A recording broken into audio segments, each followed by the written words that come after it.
Hello everyone, बेटा start कर रहे हैं हम लोग प्लांट ग्रोथ डेवलपमेंट का लेक्चर नंबर 4 और लेक्चर नंबर 3 तक हमने ऑलरेडी जो डिटेल्स पढ़ी हैं वो ग्रोथ की थी, डेवलपमेंट की थी, डिफरेंशिएशन, डी डिफरेंशिएशन, रीडिफरेंशिएशन और क्या पढ़ा था हमने, ऑक्सिन को स्टार्ट किया था। टारगेट तो था मेरा कि लास्ट क्लास में मैं ऑक्सिन जिबरलिन करा दूं, पर लाइव की वजह से थोड़ा सा मामला स्लो हो गया और करा नहीं पाए, तो कोई दिक्कत नहीं है। ये रिकॉर्डेड फॉर्म में है और आपके लिए बेस्ट है फिलहाल, तो आप अगर ध्यान से देखेंगे और फिर मैं रिपीट कर रहा हूं, कोई डिस्ट्रैक्शन नहीं, फोकस करके देखो, सारा कुछ याद करना है और समझ के आगे बढ़ना है इस टॉपिक में। क्लियर है? तो बिल्कुल ध्यान से फोकस करके सारा लेक्चर आपने देखना है।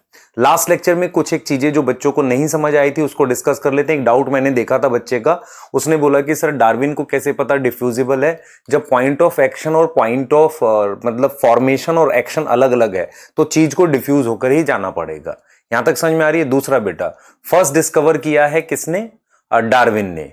FW वेंट ने आइसोलेट किया था अगार प्लेट पे, और फर्स्ट आइसोलेट किया है ह्यूमन यूरिन से किसने? हमारे पास किसने? कोगल स्मिथ ने ह्यूमन यूरिन से। ये हमारे पास डाटा था। तो हम लोग एक बार कॉन्सेप्ट रिवीजन ले लेते हैं और हमें कितना पता होना चाहिए आ जाइए। तो आज का जो टारगेट है उसके हिसाब से हम plant growth development plant growth regulator topic पर मूव कर रहे हैं। उसके बाद ये 3 टॉपिक्स हैं जिनमें सबसे बड़ा टॉपिक जो है फोटो पीरियोडिज्म है, बाकी ये 2 छोटे टॉपिक है, डॉर्मेंसी और वनलाइजेशन, इनको भी डिस्कस करेंगे। ठीक है, तो मैं ऐसा उम्मीद कर रहा हूं कि आपकी पढ़ाई बढ़िया चल रही होगी। जो बच्चे थोड़ा डिमोटिवेटेड हैं, यार एकदम हिम्मत कर जाओ, छोड़ो नहीं, है ना, करके दिखाना है इस बार, है ना। तो थोड़ा सा मतलब देखो, मैं एक चीज बताता हूं आपको, जब कभी भी आपको सुबह उठने में दिक्कत हो या कभी ऐसे आपको लगे कि मन नहीं लग रहा है, पढ़ा नहीं जा रहा है, उस वक्त ये सोचा करो बस यार ये वाला मोमेंट जीतना है। अगर वो मोमेंट, वो लम्हा आप जीत लोगे तो फाइनल जीत हो जाती है, क्योंकि वो एक स्प्लिट सेकंड होता है जब हमारा मन टूटता है, हमारा मन बिखरता है, हम लोग डाइवर्ट होते हैं, वो पॉइंट जीतना होता है लाइफ का। अगर वो जीत लोगे तो साल भर आपको जीतने की हैबिट लगेगी और आप धीरे धीरे पढ़ते चले जाओगे और आपका बेटर होता चला जाएगा। ठीक है, ये मेरी तरफ से सजेशन करके देखना, क्योंकि कई बार मैं आपको बताता हूं, सुबह कई बार मैं लेक्चर रिकॉर्ड करने के लिए सोचता हूं, यार नहीं मन नहीं कर रहा, नींद आ रही है बहुत तेज, नहीं, फिर ऐसा लगता है यार ये एक पॉइंट ही तो है, एक बार दिमाग लगाते हैं, थोड़ा फोर्स करते हैं, खुद को उठा लेते हैं, फिर तो कर ले जाएंगे, है ना। ठीक है, ऐसे ही करते हैं। चलो आगे चलेंगे और यहां पे हम लोग प्लांट ग्रोथ रेगुलेटर पे बात कर रहे हैं, तो आ जाओ और उस डिटेल को देखते हैं। मैंने आपको यही बोला था कि प्लांट ग्रोथ रेगुलेटर जो थे वो एक्सीडेंटली डिस्कवर हुए थे। एक्चुअल में वैज्ञानिक कुछ और काम कर रहे थे, पर बाय मिस्टेक ये डिस्कवर हो गए थे, है ना। तो उसमें सबसे पहला हमारे पास क्या था? ऑक्सिन। ठीक है, सबसे पहला क्या था? ऑक्सिन। तो हमने कॉन्सेप्ट रिवीजन में समझना है कि पीजीआर 2 तरह के होते हैं।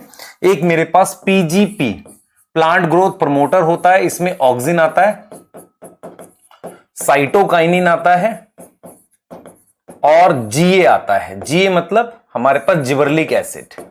और इसमें पीजीआई में मेरे पास क्या आता है? पीजीआई क्या है? Plant growth inhibitor. इसमें मेनली एब्सिसिक एसिड आता है। इथिलीन दोनों में आता है। इथिलीन क्या है? दोनों में है। पीजीपी भी है ना, पीजीपीपी भी है और पीजीआई भी है, पर पीजीआई ज्यादा है पीजीपी से। प्रमोटर से ज्यादा काम इसके किसके हैं? इनहिबिटर के। हमने ऑक्सिन की डिस्कवरी पढ़ी थी, मैंने आपको कहा था 2 मेन साइंटिस्ट याद कर लो। एक याद कर लो, चार्ल्स डार्विन।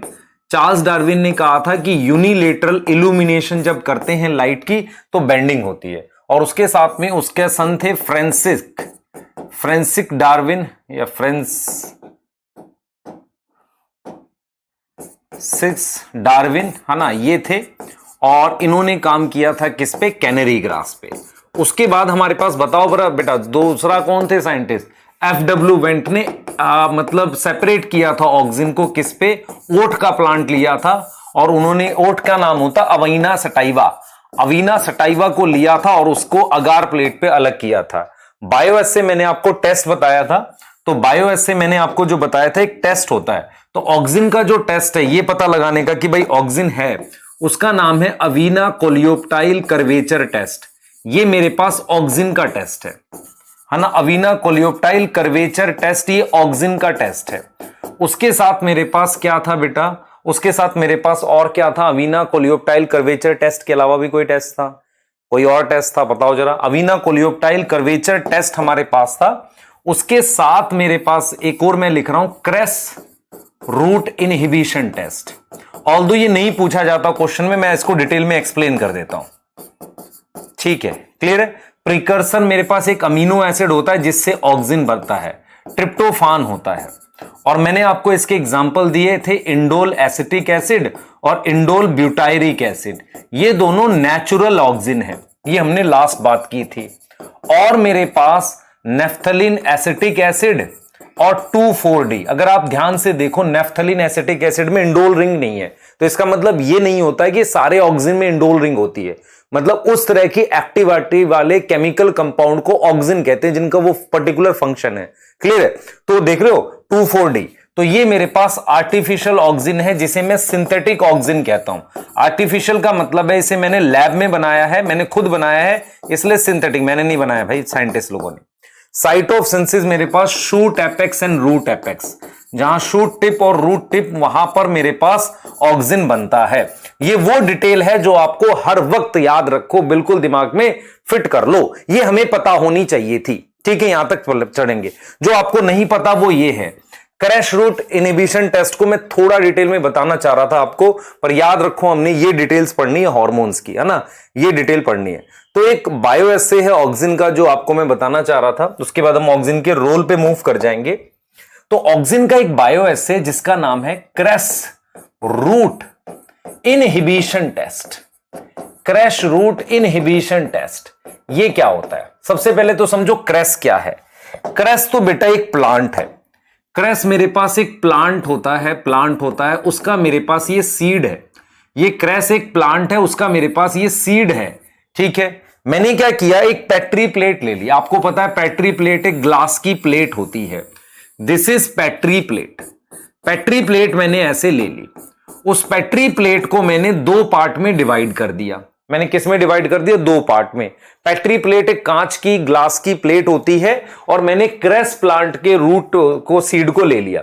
अब मैंने क्रैश प्लांट के सीड इसमें डाल दिए, इन दोनों में दो पार्ट में डाल दिया। इसका नाम चलो ए रख देते हैं, this is A and this is B. इस बी में मैंने बाहर से ऑक्सिन डाला है, और ए में मेरे पास कोई ऑक्सिन नहीं है। असल में क्या होता है, ऑक्सिन हाई कंसंट्रेशन में रूट की ग्रोथ इनहिबिट करता है। तो ए पार्ट में जहां कोई ऑक्सिन नहीं थी, वहां पर मेरे पास जो रूट है उसकी अच्छी खासी ग्रोथ हुई, और बी में काफी स्लो ग्रोथ हुई। तो आपको ये समझ में आना चाहिए कि यहां देखो ये क्या है बेटा, ये मेरे पास रूट वाला पार्ट है, दिस इज रूट। तो क्रैश के ये सीड है, ये किसके सीड है? क्रैश प्लांट के सीड है।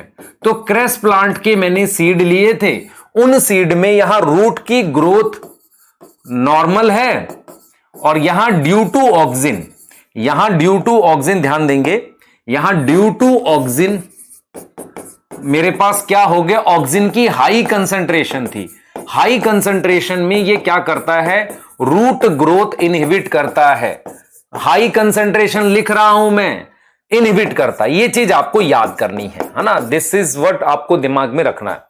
तो मैंने आपको क्लियरली बोला कि ऑक्सिन हाई कंसंट्रेशन में रूट की ग्रोथ इनहिबिट करता है। तो ये एक टेस्ट हो गया बायो एसे, तो जिसका नाम है क्रैश रूट इनहिबिशन टेस्ट। याद रहेगा ये चीज। तो आपको ये बात समझ में आनी है बेटा, देखो मैं आपको ये चीज बता रहा हूं, ऑक्सिन रूट बनवाता है, सही है, लेकिन किसी बने हुए किसी प्लांट की जो रूट ऑलरेडी डेवलप है या डेवलप कर रही है, अगर उसमें आप ऑक्सिन की मात्रा, ऑक्सिन का अमाउंट, ऑक्सिन की कंसंट्रेशन को एक्सेस में दे दो, तो उसमें ग्रोथ उसकी कम हो जाती है। तो मैं लिख रहा हूं at high concentration, high concentration auxin क्या करता है, इनहिबिट करता है, इनहिबिट करता है ग्रोथ को। ठीक है, अब हम क्या पढ़ेंगे बेटा, ऑक्सिन के रोल पढ़ने वाले हैं, और एक बढ़िया शानदार तरीके से ऑक्सिन के रोल पढ़ेंगे। ठीक है, ऑक्सिन के रोल एक बढ़िया तरीके से हम लोग आज पढ़ने वाले हैं। तो ऑक्सिन के कितने रोल हैं दिमाग में रखो, आपकी एनसीईआरटी ने 7 रोल दिए हैं। कितने रोल हैं? 7। कितने याद करने? 7, ऑल 7। ठीक है, ऑल 7 याद करने। ठीक है, चलो देखते हैं कौन से 7 रोल हैं, उस पर हम डिस्कस करेंगे। ठीक है, तो जरा ध्यान से सुनना हम कैसे पढ़ने वाले हैं। मैं क्या कर रहा हूं, एक सर्कल बना रहा हूं यहां पे, ध्यान दो बेटा, मैं यहां पे क्या कर रहा हूं, एक सर्कल बना रहा हूं। देखना, ध्यान से देखना इस चीज को। मैं यहां पर एक सर्कल बना रहा हूं आपके लिए, देखें जरा ध्यान से, एक बढ़िया सर्कल बना देते हैं। ठीक है, मैंने एक सर्कल बना दिया ये, ठीक है। इस सर्कल में मैंने ऑक्सिन लिख दिया। अब मैं क्या करूंगा, जो मेन मेन रोल आते चले जाएंगे, एरो बना के उनको लिखता चला जाऊंगा। जैसे मैंने फर्स्ट रोल यहां लिखूंगा, है ना, फर्स्ट रोल में यहां लिखूंगा, तो फिर सेकंड लिखूंगा, ऐसे 7 के 7 रोल लिखूंगा और आपको वो सातों रोल याद करने। तो रोल में पहले मैं यहां से स्टार्ट करता हूं। तो जो सबसे पहला रोल ऑक्सिन का है वो समझे ध्यान से। फर्स्ट रोल जो है, ऑक्सिन क्या प्रमोट करता है? Auxin promote routing in stem cutting. ये रूटिंग इन स्टेम कटिंग को समझेंगे भी, मतलब हर एक रोल की एक्सप्लेनेशन लेंगे। रूटिंग इन स्टेम कटिंग मतलब समझो ध्यान से। आपने बेटा एक चीज सुनना है, एक एक रोल को एक्सप्लेन भी करेंगे, है ना। हर एक रोल को हम क्या करेंगे, हमने यहां पर लिखा routing in stem cutting. Role पढ़ रहे हैं, रोल ऑफ ऑक्सिन, तो उसमें सबसे पहला रोल मैंने ये बताया। तो सबसे पहले अब मैं इसकी एक्सप्लेनेशन बता रहा हूं आपको। एक्सप्लेनेशन सुनो आपने, ठीक है। मेरे पास बहुत सारे ऐसे प्लांट होते हैं, जैसे कि रोज, गुलाब का पौधा होता है, उसकी आप स्टेम काट लो। उस स्टेम को काटने के बाद उसमें क्या होता है आप याद करो। अगर आप डाइकोट प्लांट की स्टेम में थोड़ा ऑक्सिन लगाते हैं तो उसमें एक रूट निकल आती है। मतलब मेरे पास क्या है, ये मान लो ये स्टेम कटिंग है मेरे पास, ये क्या है, काटी हुई स्टेम है ऐसे। तो इस काटी हुई स्टेम में अगर आप यहां ऑक्सिन लगाते हैं तो यहां पर एक रूट निकल आती है ऐसे, इस तरीके से रूट निकल आएंगी, ये रूट निकल आएंगी। तो ये जो रूट निकल आई है, इन्हें आप कौन सी रूट कहते हो? एडवेंटिशियस रूट कहते हो। कौन सी रूट कहते हो? एडवेंटिशियस रूट कहते हो। अब मुझे एक चीज बताओ, क्या ये तरीका मेथड नहीं है आर्टिफिशियल प्रोपगेशन का? Method of artificial propagation. Artificial propagation का मतलब होता है कि आर्टिफिशियल तरीके से नया प्लांट बनाना। तो आपने क्या देखा, आपने ये देखा कि जो ऑक्सिन है वो ऐसे प्लांट्स में नई रूट बना रहा है। अब ये रूट कौन सी है आप बताओ? क्या ये टैप रूट है? नहीं, सच रूट इज एडवेंटिशियस रूट। इसे हम क्या बोलते हैं? Adventitious root. एडवेंटिशियस रूट क्या होती है याद रखेंगे। जैसे मेरे पास किसी प्लांट का सीड है, नॉर्मली इसे रेडिकल कहते हैं, तो रेडिकल से मेरे पास रूट बनती है। अगर रूट अदर देन रेडिकल बनेगी, अगर रूट अदर देन रेडिकल बनेगी तो उसे एडवेंटिशियस रूट कहते हैं। मतलब पौधे में रूट रेडिकल के अलावा, मान लो उसकी नोड से आ जाए। प्लांट का नोड क्या होता है? जैसे आपने ये प्लांट बनाया तो इस पे इस हिस्से को नोड कहते हैं, तो हो सकता है नोड से रूट आ जाए, है ना। तो रूट अगर कहां से आए, अदर देन रेडिकल आए, तो उसे कौन सी रूट कहते हैं? Adventitious root. तो एक्सप्लेनेशन ये है कि मेरे पास ये स्टेम है, जो मैंने रोज की मान लो स्टेम काट ली, उस पे ऑक्सिन लगाया, तो कुछ दिनों के बाद रूट्स आ जाती हैं, और वो रूट्स को हम क्या नाम देते हैं? एडवेंटिशियस रूट कहते हैं। तो ये कहां यूजफुल है बेटा? This is useful in horticulture. Useful in horticulture. Horticulture क्या होता है? जो फ्लावर टाइप की इंडस्ट्री है ना, जहां पर आप क्या करते हो, बहुत सारे पौधों को फ्लावर के लिए या कुछ सिलेक्टिव फ्रूट्स वगैरह ऐसा कुछ यूज करते हो, उसे हॉर्टिकल्चर कहते हो। तो एग्रीकल्चर या हॉर्टिकल्चर, मतलब एग्रीकल्चर के अंदर ही हॉर्टिकल्चर आ रहा है, तो इस तरह की चीजों में बड़ा बेनिफिट करता है, और सभी तरह के ऑक्सिन इसमें यूज कर सकते हैं, बोथ नेचुरल एंड आर्टिफिशियल। तो ये क्वेश्चन भी डीपीपी में दिया था कि बोथ कौन सा यूज कर रहे हैं, नेचुरल एंड आर्टिफिशियल। तो नेचुरल और आर्टिफिशियल दोनों तरह के ऑक्सिन को यहां यूज कर सकते हैं। तो ये एक्सप्लेनेशन हो गया, ये एक्सप्लेनेशन हो गया कि हमारे पास, ध्यान से सुनेंगे, हमारे पास क्या है, आप समझे ध्यान से कि ये मेरे पास क्या है, ऑक्सिन जो है वो प्रमोट करता है रूटिंग इन स्टेम कटिंग। समझो ध्यान से, रूटिंग इन स्टेम कटिंग, ठीक है। तो चलिए इस सर्कल पे पहला रोल लिख देते हैं। क्या लिखेंगे? रूटिंग इन स्टेम कटिंग, ये पहला रोल हो गया।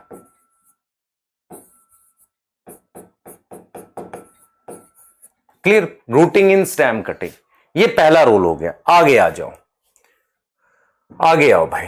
अब सेकंड रोल देखते हैं, ऑक्सिन क्या करता है। समय सेकंड रोल देखो बेटा, देखो हम रोल पढ़ रहे हैं ऑक्सिन का, तो हम सेकंड रोल लिख रहे हैं। देखो सेकंड रोल क्या है, ऑक्सिन क्या करता है बेटा, ऑक्सिन सुनना ध्यान से, सेकंड रोल क्या है, ऑक्सिन क्या करता है, जो मान लो पौधा है ये, इसकी जो पुरानी लीफ या पका हुआ फ्रूट है उसको ये गिरा देता है, नई लीफ और जो यंग फ्रूट है उसको गिरने से बचाता है। अब फ्रूट का गिरना, मेरे पास यहां दो टर्म है, एक टर्म है सेनीसेंस। सेनीसेंस का मतलब होता है ग्रोइंग ओल्ड, किसी चीज का बूढ़ा होना, ग्रोइंग ओल्ड। मान लो मैं पौधे की बात करता हूं, एज के बाद पौधा ओल्ड हो गया, उसे कहते हैं सेनीसेंस। जैसे लीफ है, लीफ मुरझा के गिर जाए उसे कहते हैं एब्सीशन। तो एब्सीशन का मतलब होता है, एब्सीशन का मतलब होता है ओल्ड होकर डिटैच होना, टूट के अलग हो जाना। डिटैच का मतलब होता है अलग होना, तो बूढ़ा होना और टूट के अलग होना इज एब्सीशन। पौधे का देखो सेनीसेंस पौधे के लिए इस्तेमाल कर लेते हैं, फ्रूट या जो मान लो फ्रूट हो गया, फ्लावर हो गया, लीफ हो गया, इनके लिए एब्सीशन वर्ड यूज करते हैं। एब्सीशन का मतलब होता है कि वो मुरझा जाए और टूट के अलग हो जाए, उसे एब्सीशन कहते हैं। तो ऑक्सिन क्या करता है बेटा, प्रिवेंट करता है। प्रिवेंट करता है क्या, abscission of, prevent abscission of, ये देखो ध्यान से, abscission of young leaf and fruit, young leaf and fruit को गिरने नहीं देता। एंड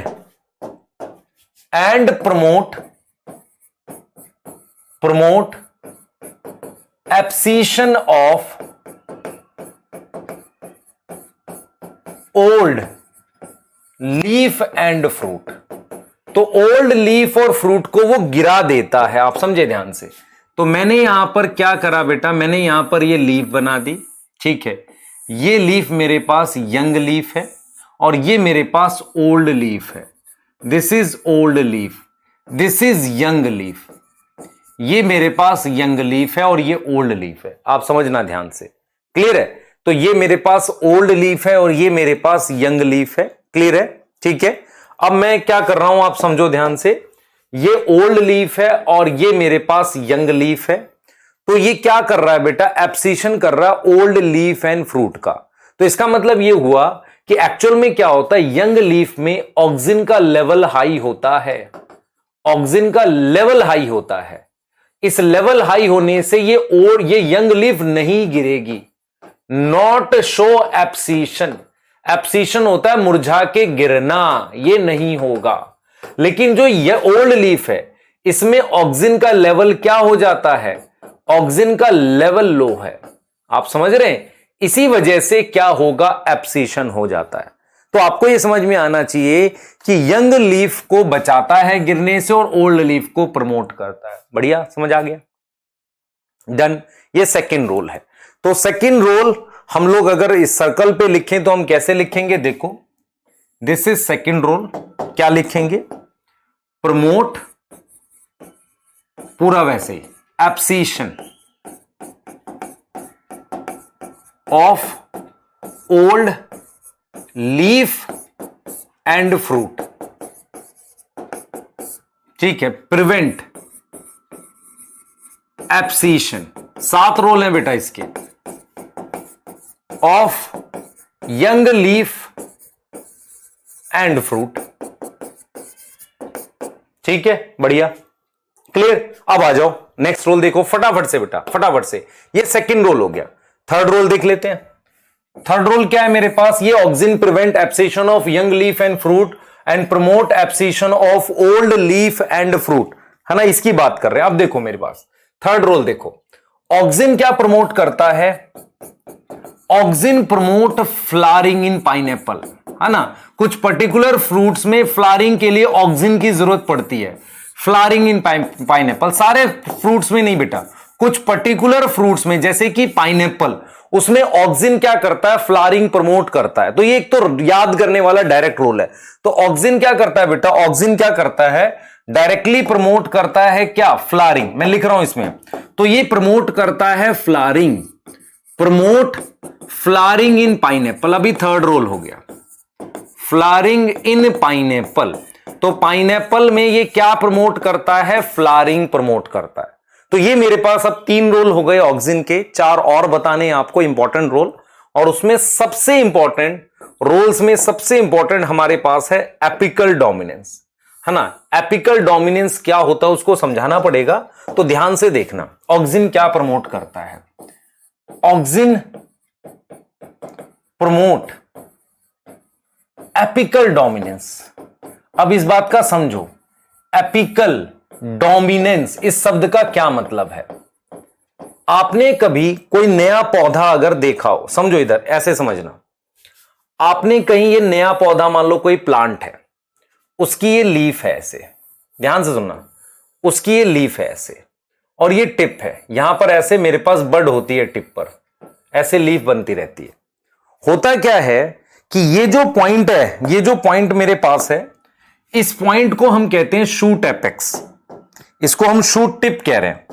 तो इस शूट टिप पर मेरे पास ऑक्सिन ज्यादा होता है। ये जो शूट टिप है बेटा, इस पे ऑक्सिन हाई होता है, ऑक्सिन का कंसंट्रेशन हाई है। अच्छा, ऑक्सिन क्या करता है, सुनो ध्यान से। ऑक्सिन ये यहां पर मेरे पास बड बनती है जो ब्रांच बना सकती है, इन्हें एक्सिलरी बड कहते हैं। एक्सिलरी बड कौन सी होती है समझो, मेरे पास लीफ और मेन स्टेम के बीच में ये जो जगह है, यहां पर डिवाइडिंग सेल होते हैं और एक बड जैसा स्ट्रक्चर बनता है, उसे एक्सिलरी बड कहते हैं। एक्सिलरी बड फ्यूचर में क्या बना सकती है, ब्रांच बना सकती है। क्या बनाती है, ब्रांच फॉर्म करती है। तो आप एक चीज समझो, ऑक्सिन क्या करता है। ऑक्सिन क्या करता है कि जब तक ये प्लांट टिप से ग्रो कर रहा होगा, इन एक्सिलरी बड की ग्रोथ को सप्रेस करता है। एपिकल डोमिनेंस का मतलब होता है कि अगर प्लांट टॉप से बढ़ रहा है तो जो बड लीफ के यहां होती है, जहां से ब्रांच बन सकती हैं, उनको सप्रेस कर दो, ब्रांच मत बनाने दो। उससे क्या होगा, प्लांट ऊपर ग्रो करेगा, ब्रांचेस कम बनेंगी। तो एपिकल डोमिनेंस का मतलब क्या होता है कि ऑक्सिन क्या करता है, ऑक्सिन सप्रेस करता है। सप्रेस करता है क्या, किसको, axillary bud to develop into branches, उनको ब्रांच में डेवलप नहीं होने देता या नहीं ब्रांचेस बनने देता। इसका मतलब ये हुआ, इसका मीनिंग ये हुआ कि अगर मैं टिप हटा दूं तो ब्रांचेस बन जाएंगे। ऐसा आपने देखा होगा, घर में कभी कोई पौधा लगा हुआ होता है, अगर उसकी टिप तोड़ दो तो ब्रांचेस निकल आती हैं। तो होता क्या है कि इनिशियली मेरे पास टिप में ऑक्सिन ज्यादा होता है, ऑक्सिन की ग्रोथ की वजह से ब्रांचेस फॉर्म नहीं होती। तो ऑक्सिन क्या करता है बेटा, ऑक्सिन क्या करता है, समझना इस बात को। ऑक्सिन क्या करेगा, ऑक्सिन क्या करेगा, ब्रांच नहीं बनने देगा। तो इसका मतलब if we remove tip, if we remove tip, अगर मैं टिप रिमूव कर दूं तो क्या होगा, मान लो मैंने टिप रिमूव कर दी, ये हटा लिया, ये हटा लिया, अगर मैंने टिप रिमूव कर दी तो मेरे पास क्या होगा, ब्रांचेस बनने लगेंगी। क्या बनने लगेंगी, ब्रांचेस फॉर्म होगी, ब्रांचेस फॉर्म होगी। तो इस बात की कोई एप्लीकेशन भी है क्या, इसको मैं कहीं यूज कर सकता हूं, इस बात की कोई एप्लीकेशन है, इसको कहीं मैं यूज कर सकता हूं, बताता हूं बेटा आपको। इसकी एप्लीकेशन कहां है, इस बात की, इस बात की एप्लीकेशन है ए, कहां पर, हेज मेकिंग। हेज मेकिंग किसमें, पार्क्स में। क्या मतलब हुआ, जो आपने अपने एरिया के आसपास जो पार्क्स वगैरह, पार्क देखे होंगे, पार्क्स, है ना, उनमें क्या होता है, अगर आप देखो उनमें जो पाथ होता है ना, जिसपे राउंड लगाते हैं ऐसे, वहां पर क्या करते हैं, वहां पर जो पौधे लगे होते हैं उनकी एक बड़ी सी कैंची से टिप काट रहा होता है ना, एक पर्सन होता है वो टिप काट रहा होता है, क्यों, ताकि नीचे ब्रांच फैल जाए। तो पार्क में से हेज का मतलब होता है झाड़, झाड़ मतलब फैल जाना ऐसे। तो हेज मेकिंग में मदद करता है। हेज मेकिंग में कैसे मदद करता है, टिप रिमूव कर दो, ब्रांच फॉर्म हो जाएगी। टिप रिमूव करोगे तो क्या होगी, ब्रांच फॉर्म होगी। तो इस बात की ये एप्लीकेशन है जो हमने लिखा, जो हमने ये बात लिखी, इसकी एप्लीकेशन है। एपिकल डोमिनेंस का मतलब होता है टिप ग्रो करती है। दूसरा मेरे पास बेटा, दूसरा मेरे पास है रूटिंग इन स्टेम कर, सॉरी क्या लिख रहा हूं मैं यार। उसके अलावा है मेरे पास टी प्लांटेशन। टी प्लांटेशन क्या होता है बेटा, सोचो। टी प्लांटेशन होता है मेरे पास कि जो चाय के बागान होते हैं, देखो चाय की बागान में पौधा ऊपर बढ़ने के बजाय नीचे ब्रांचेस बनाए, तो चाय के बागान में क्या होता है, एक हाइट आने के बाद पौधे की टिप काट देते हैं ताकि ज्यादा से ज्यादा ब्रांच बने, और जितनी ज्यादा ब्रांच बनेगी उतनी ज्यादा लीफ बनेगी। ये फायदा हुआ कि नहीं हुआ? तो टी प्लांटेशन में क्या होता है, टिप रिमूव करने से more branch and more leaf बनती है। More branch and more leaf form, more leaf form, है ना। जितनी ज्यादा ब्रांच बनेगी उतनी ज्यादा उसमें और क्या बनेगी, लीफ बनेगी। क्लियर हो गई बात? ये चीज समझ में आ रही है? तो ऑक्सिन हमारे पास है, ऑक्सिन हमारे पास है, ऑक्सिन हमारे पास है जो सप्रेस कर रहा है किसको, axillary bud to develop into branches, है ना। एक्सिलरी बड को डेवलप कर रहा है किसमें, ब्रांचेस में। इफ वी रिमूव टिप, अगर हम टिप रिमूव करते हैं तो ब्रांचेस बन जाती हैं। अगर मैं टिप रिमूव करता हूं तो ब्रांचेस बन जाती हैं। ऑक्सिन किसमें मदद करता है, हेज मेकिंग। हेज मेकिंग क्या होता है बेटा, झाड़ बना रहे हैं, है ना। पार्क्स वगैरह में हम क्या बना रहे हैं, झाड़ बना रहे हैं। हेज मेकिंग किसमें, पार्क्स वगैरह में, ठीक है। तो ऑक्सिन किसमें हेल्प कर रहा है, हमें किसमें हेल्प कर रहा है, पार्क्स वगैरह में। हम लोग जो बेसिकली क्या है, टिप रिमूव करते हैं और हम क्या बना लेते हैं, ब्रांच फॉर्म कर लेते हैं। तो मैं इस चीज को लेके बिल्कुल क्लियर हूं, मैं इस चीज को लेके बिल्कुल क्लियर हूं कि hedge making in parks, tea plantation, tip remove किया, मोर ब्रांच एंड मोर लीफ बन गई। ज्यादा से ज्यादा क्या बन गई, ज्यादा ब्रांच और ज्यादा मेरे पास क्या बन गई बेटा, लीफ बन गई, है ना। क्लियर है? ये चीज बिल्कुल सही हो गई, बात बिल्कुल क्लियर हो गई। तो ये हमने क्या बना दिया, ये हमने एप्लीकेशन बता दी किसकी, एपिकल डोमिनेंस बता दिया। आ गई समझ? ठीक है। कितने रोल हो गए, 4, ठीक है। तो जब तक आप रोल को समझोगे नहीं, याद नहीं होगा बेटा, है ना। ये चीज आपको समझ आनी चाहिए कि मतलब हम लोग रोल को समझे बिना याद नहीं कर सकते। तो मैं यहां लिख सकता हूं क्या, apical dominance promote by auxin, promoted by auxin. Auxin इसे प्रमोट करता है ना। ऑक्सिन क्या करता है, एपिकल डोमिनेंस प्रमोट करता है। और अगर हम जाएं इसमें और देखें, इसमें 2 चीजें आपके पास आ गई, एक आ गई हेज मेकिंग और एक आ गई बेटा मेरे पास टी प्लांटेशन। टी प्लांटेशन और हेज मेकिंग 2 चीजें आ गई। आगे आ जाओ, आगे आओ और देखो रोल ऑक्सिन का, और रोल देखो, देखो कितने रोल हो गए, 4। 5वां रोल देखो जो एनसीईआरटी से आपने याद रखना है, ठीक है। 5th रूल क्या है, ऑक्सिन प्रमोट पार्थिनोकार्पी। ऑक्सिन क्या प्रमोट करता है, पार्थिनोकार्पी। ये क्या होता है भाई, पार्थिनोकार्पी क्या होता है, पार्थिनोकार्पी होता है सीडलेस फ्रूट। मेरी बात समझना ध्यान से, देखो नॉर्मली फ्रूट कैसे डेवलप करता है, एक्सप्लेनेशन बता रहा हूं, एक्सप्लेनेशन समझो तो आपको क्लियर हो जाएगा। देखो नॉर्मली फ्रूट कैसे डेवलप करता है, नॉर्मली फ्रूट ऐसे डेवलप करता है, ऐसे दो बताने जा रहा हूं। मेरे पास ये पिस्टिल है, इस पे पॉलन लैंड करता है, इस पे मेरे पास पॉलन आता है, फिर मेरे पास पॉलन ट्यूब बनती है। पॉलन ट्यूब जब बनती है उसके बाद से ये ओवरी में ऑक्सिन का लेवल इंक्रीज होता है। ओवरी में किसका लेवल इंक्रीज होता है, ऑक्सिन का लेवल इंक्रीज होता है। उससे क्या होता है, ओवरी कन्वर्ट होती है फ्रूट में। अगर फर्टिलाइजेशन हो जाएगी तो फ्रूट बन जाता है, फिर मतलब थोड़ी सी ओवरी का साइज बढ़ता है, ओवरी कन्वर्ट होती है फ्रूट में। अगर किसी ने बेटा वो बेल वाले पौधे देखे हो, उसमें जब फ्लावर बनता है तो ओवरी में ऐसा लगता है छोटा सा फ्रूट बन गया है, लेकिन अगर फर्टिलाइजेशन नहीं होती तो वो आगे डेवलप नहीं करता, तो ओवरी कन्वर्ट इनटू फ्रूट। तो कहीं ना कहीं आपको यह समझ में आना चाहिए कि पॉलन ग्रेन के गिरने से, पॉलन ट्यूब वगैरह बनने से क्या होता है, ओवरी के अंदर किसका लेवल बढ़ जाता है, ऑक्सिन का लेवल इंक्रीज हो जाता है ना, ऑक्सिन का लेवल इंक्रीज हो जाता है। तो ऐसा होता है।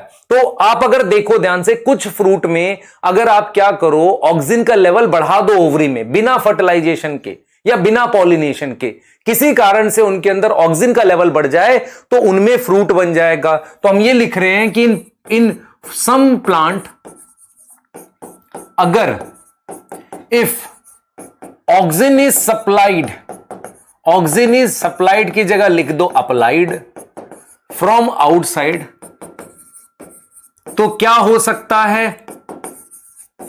सीडलेस फ्रूट डेवलप कर सकता है। सीडलेस फ्रूट कैन डेवलप, ऐसा फ्रूट डेवलप कर सकता है जो सीडलेस है।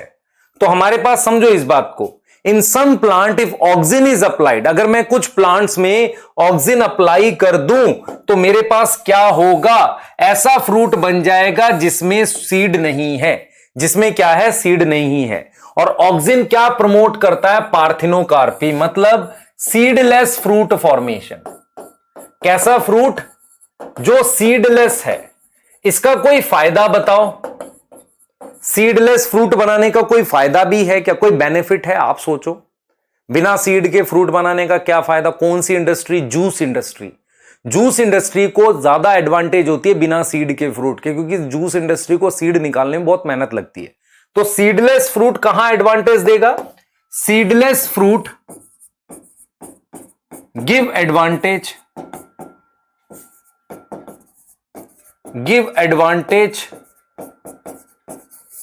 To juice industry. किसको एडवांटेज दे रहा है? जूस इंडस्ट्री को एडवांटेज दे रहा है। ठीक है, सीडलेस फ्रूट किसको एडवांटेज दे रहा है बेटा? सीडलेस फ्रूट किसको एडवांटेज दे रहा है? जूस इंडस्ट्री को एडवांटेज दे रहा है। कहीं ना कहीं हमारे पास जूस इंडस्ट्री जो है उसको फायदा पहुंचा रहा है। कौन फायदा पहुंचा रहा है बेटा? कौन बेनिफिट पहुंचा रहा है हमारे पास? कौन एडवांटेज पहुंचा रहा है हमारे पास? Give advantage to juice industry. Juice industry को फायदा पहुंचा रहा है हमारे पास कौन? पार्थिनोकार्पी। तो पार्थिनोकार्पी से सीडलेस फ्रूट। अच्छा, मैं आपसे एक सवाल पूछूं, कौन सा ऐसा फ्रूट है जिसमें सीडलेस बनने से फायदा नहीं होगा? सोचना, सीडलेस फ्रूट को किस में फायदा नहीं पहुंचाएगा? कौन सा ऐसा फ्रूट है जिसका सीड खाते हैं उसी में तो फायदा नहीं होगा? सोच के बताना मुझे। ठीक है, क्लियर है? चलो आगे चलते हैं। ठीक है, कुछ कहेंगे सर कैसे बताना, वो तुम्हारी मर्जी, कैसे ही बता दो, है ना? ठीक है, तो अब आगे आते हैं। हमने पार्थिनोकार्पी देख लिया, तो पार्थिनोकार्पी को क्या बोलेंगे बेटा? लिख देते हैं यहां पे। पार्थिनोकार्पी कितने रोल हो गए? 5। और पार्थिनोकार्पी का एग्जाम्पल बनाना लिख सकते हो, उसमें तो सीड होता ही नहीं है ना, कुछ ऐसे आते हैं, है ना? तो उसमें बिना फर्टिलाइजेशन के सीड बनता, ऑक्सिन का लेवल बढ़ जाता होगा। ठीक है, कितने रोल हो गए? 2nd, 3rd, 4th, 5th। अब आ जाते हैं 6th रोल पे। 6th रोल पे बात करते हैं, सुन लो ध्यान से। अब 6th रोल क्या है? 6th रोल क्या है बेटा हमारे पास? 6th रोल ऑक्सिन का है कि मेरे पास ये आया भी था नीट के एग्जाम में कि ऑक्सिन जो है ना बेटा, ऑक्सिन हमारे पास एज अ वीडीसाइड काम करता है। सुनना ध्यान से, ऑक्सिन जो है act as weedicide against dicot weed. सुनना ध्यान से, मेरे पास ये प्लांट है जो डाइकॉट है, जो क्या है? डाइकॉट, और वीड है, अनवांटेड प्लांट है। इन डाइकॉट प्लांट पर अगर मैं ऑक्सिन स्प्रे कर दूं, अगर मैं इसके ऊपर ऑक्सिन का स्प्रे कर दूं, मैं क्या स्प्रे कर दूं? ऑक्सिन स्प्रे कर दूं, तो ऑक्सिन स्प्रे करने से, और कौन से वाला स्प्रे कर रहा हूं मैं बेटा आर्टिफिशियल वाला कर रहा हूं। तो ऑक्सिन स्प्रे करूंगा मैं 2,4-D, उसकी वजह से क्या होगा? डिफोलिएशन होगी। डिफोलिएशन का मतलब होगा लीफ गिर जाएगी। लीफ फॉल होने से क्या होगा? प्लांट किल हो जाएगा, और मैं इसको मारना चाहता हूं क्योंकि ये प्लांट वीड है। आप समझ रहे हो? ये क्या है? वीड है। तो बेसिकली क्या करता है? ऑक्सिन जो है वो डाइकॉट प्लांट की लीफ को गिराता है। किसकी लीफ को गिराता है? डाइकॉट प्लांट की। इसको हम यूज कहां करेंगे? इसका एप्लीकेशन कहां है? इसका एप्लीकेशन है घास का मैदान बनाना, ग्रास लॉन मेकिंग में। जब आपको घास का मैदान बनाना है, ग्रास लॉन मेकिंग करनी है, आप सोचो, एक चीज सोचो जरा। मैं देखो, घास के मैदान में मेन प्लांट कौन है? मेन प्लांट मोनोकोट है, घास है। मेन प्लांट कौन है? मोनोकोट, जिसे हम क्या बोलते हैं? ग्रास। क्लियर है? जिसे हम क्या बोलते हैं? ग्रास बोलते हैं। आप समझो ध्यान से। और उसमें वीड कौन है? वीड कौन है? डाइकॉट है। तो इसलिए हम ऑक्सिन यूज करते हैं 2,4-D, जो इनकी लीफ गिराकर इन्हें मार देता है। ऐसा ही कुछ, मैं आपको एक कहानी बताता हूं बेटा, ऐसा ही कुछ हुआ था, एक स्टोरी है, एक्स्ट्रा बात है। वियतनाम वॉर में असल में क्या हुआ था? वियतनाम वॉर में हमारे पास वहां पर क्या था, दो कंट्रीज में आपस में वॉर चल रही थी। एक कंट्री के ट्रूप्स का मतलब होता है सैनिक, वो कहां छुपे हुए थे? जंगल में छुपे हुए थे। दूसरी कंट्री ने ऊपर से ऑक्सिन गिराया, वो ऑक्सिन ऑरेंज कलर के बॉक्स में रखा हुआ, ये 2,4-D था। तो ये ऑक्सिन गिराने से क्या हुआ, उस उधर जितने ट्रीज थी उनकी लीफ गिर गई और वो दिख गए भाई जो छुपे हुए लोग थे। तो हमने यहां पर एक चीज याद रखनी है कि एक क्वेश्चन आ सकता है, एजेंट ऑरेंज क्या है? तो agent orange is nothing but auxin, nothing but auxin है बेटा, यूज्ड ड्यूरिंग, ये बेटा सिविल सर्विसेज में 2011 में क्वेश्चन आ गया था, यूज्ड ड्यूरिंग वियतनाम वॉर। कहां यूज किया था उसको? वियतनाम वॉर में यूज किया था। आप समझ रहे हैं? तो एजेंट ऑरेंज कुछ नहीं है, एक ऐसा ऑक्सिन है जिसको वियतनाम वॉर में यूज किया था एज अ डीफोलिएटर, लीफ गिराने के लिए, as a defoliator. Why it is Agent Orange? क्योंकि ऑरेंज कलर के बॉक्स में रखा हुआ था। ठीक है, डीफोलिएटर याद रहेगा, डीफोलिएटर, लीफ फॉल मतलब प्रमोट लीफ फॉलिंग, लीफ का एब्सिशन, एक्चुअल में एब्सिशन का मतलब होता है गिराना। तो अगर मैं नेक्स्ट रोल मैंने देखा, ध्यान से सुनो, मैंने लिखा कि 2,4-D जो कि ऑक्सिन है, एक्ट एज वीडीसाइड। कैसे काम कर रहा है? वीडीसाइड की तरह से। That is sixth. Now seventh क्या है, आप इसको क्लियरली समझे। दिस इज सिक्स्थ, है ना। सेवंथ हमारे पास क्या है, आप समझे ध्यान से। सेवंथ क्या है हमारे पास? हमने फर्स्ट लिखा है rooting in stem cutting, second लिखा है promote abscission of old leaf and fruit, prevent abscission of young leaf and fruit, third लिखा है promote flowering in pineapple, fourth लिखा है apical dominance promote by auxin. ठीक है, फिफ्थ लिखा है पार्थेनोकार्पी एक्स एग्जाम्पल बनाना और वीडीसाइड की तरह काम करता है अगेंस्ट डाइकॉट वीड। लास्ट में आपको बता रहा हूं अगेंस्ट डाइकॉट वीड, लास्ट में आपको जो बता रहा हूं वो क्या है बेटा, कि ऑक्सिन जो है जाइलम डिफरेंशिएशन करवाता है। ऑक्सिन क्या प्रमोट करता है? Xylem differentiation. आप समझे ध्यान से, ऑक्सिन क्या प्रमोट करता है? Xylem differentiation. समझना ध्यान से, मतलब क्या हुआ? ये सेवंथ रोल है, लास्ट रोल जो एनसीईआरटी ने दिया है। Auxin promote xylem differentiation. क्या प्रमोट कर रहा है? जाइलम डिफरेंशिएशन प्रमोट कर रहा है। मतलब क्या हुआ? सुनना ध्यान से। मेरे पास ये प्लांट है, इसको समझना, ये प्लांट है, यहां पर मेरे पास वो प्राइमरी मेरिस्टेम में डिवाइडिंग सेल्स हैं। These are dividing cells. यहीं कहीं पर मेरे पास ऑक्सिन बनता है, ये डिवाइडिंग सेल्स हैं। और आपको पता है कि डिवाइडिंग सेल्स ऐसी लीफ जैसे स्ट्रक्चर से ऐसे कवर होता है, जिसको हम क्या बोलते हैं? बड बोलते हैं। ऐसे कवर होता है, इसको बड बोलते हैं। ठीक है, मैं ये कह रहा हूं कि यहां पर कहीं मेरे पास ऑक्सिन बन रहा है, यहां डिवाइडिंग सेल्स के यहां पर ऑक्सिन बन रहा है। तो जो ऑक्सिन बन रहा है नीचे की तरफ ऐसे मूव करता है और वो यहां पर जाइलम फ्लोएम बनवाता है। एक तरीके से जाइलम फ्लोएम दोनों बनवाता है, पर एनसीईआरटी ने जाइलम डिफरेंशिएशन लिखा है। तो हमने बेटा ऐसा फील किया, हमने ऐसा देखा है कि ऑक्सिन जब भी बनता है वो क्या करता है? जाइलम डिफरेंशिएशन करवाता है। जाइलम डिफरेंशिएशन का मतलब होता है जाइलम को डिफरेंशिएट करता है, जाइलम बनवाता है। मतलब मेरे पास देखो, डिफरेंशिएशन क्या होता है आपको पता है? परमानेंट सेल्स बनाना।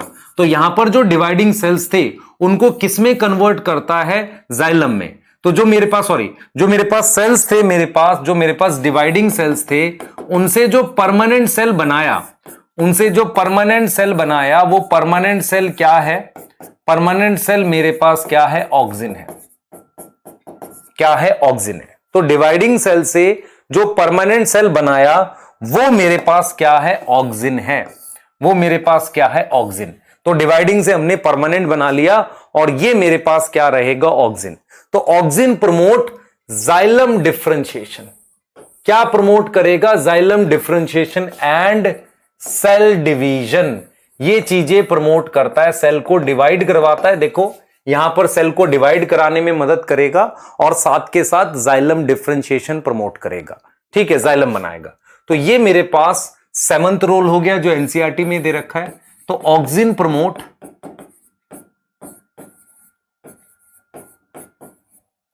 जाइलम डिफरेंशिएशन,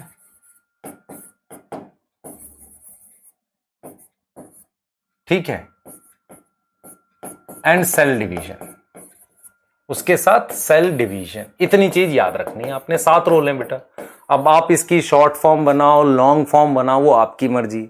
मैं नॉर्मली प्रेफर नहीं करता क्योंकि वहां याद नहीं आता कई बार। अगर मैं मान लो पर चैप्टर 5 शॉर्ट फॉर्म बना लूं तो 38 चैप्टर की कितनी हो गई, आप जोड़ लो खुद से, ठीक है।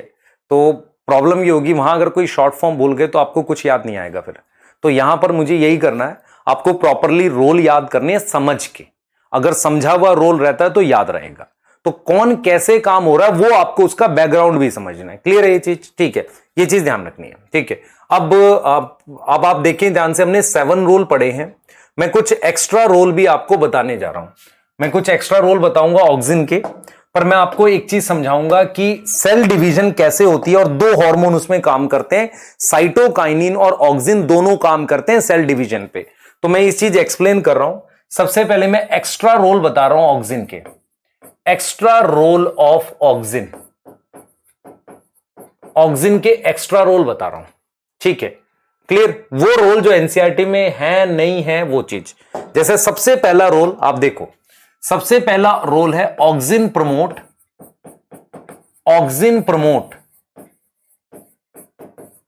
Phototropism, phototropism, geotropism and thigmotropism.